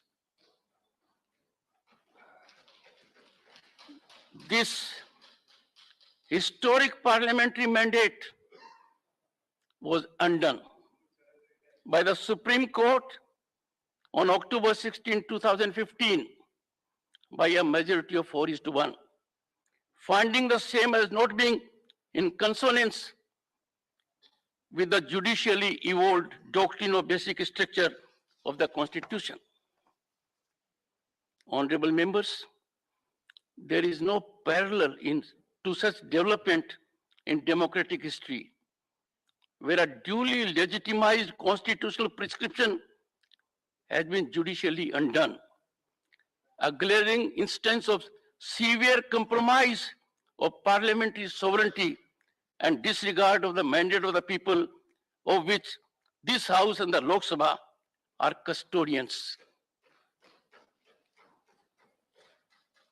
Honorable members, we need to bear in mind that in democratic governance, basic of any basic structure is the prevalence of the primacy of the mandate of the people reflected in the parliament.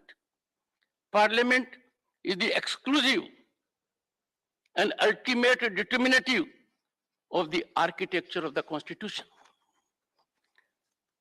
It is disconcerting to note that on such a momentous issue, so vital to democratic fabric, there has been no focus in the parliament now for over 7 years. This House, in concert with the Lok Sabha, being custodian of the ordainment of the people, is duty bound to address the issue, and I'm sure it will do so.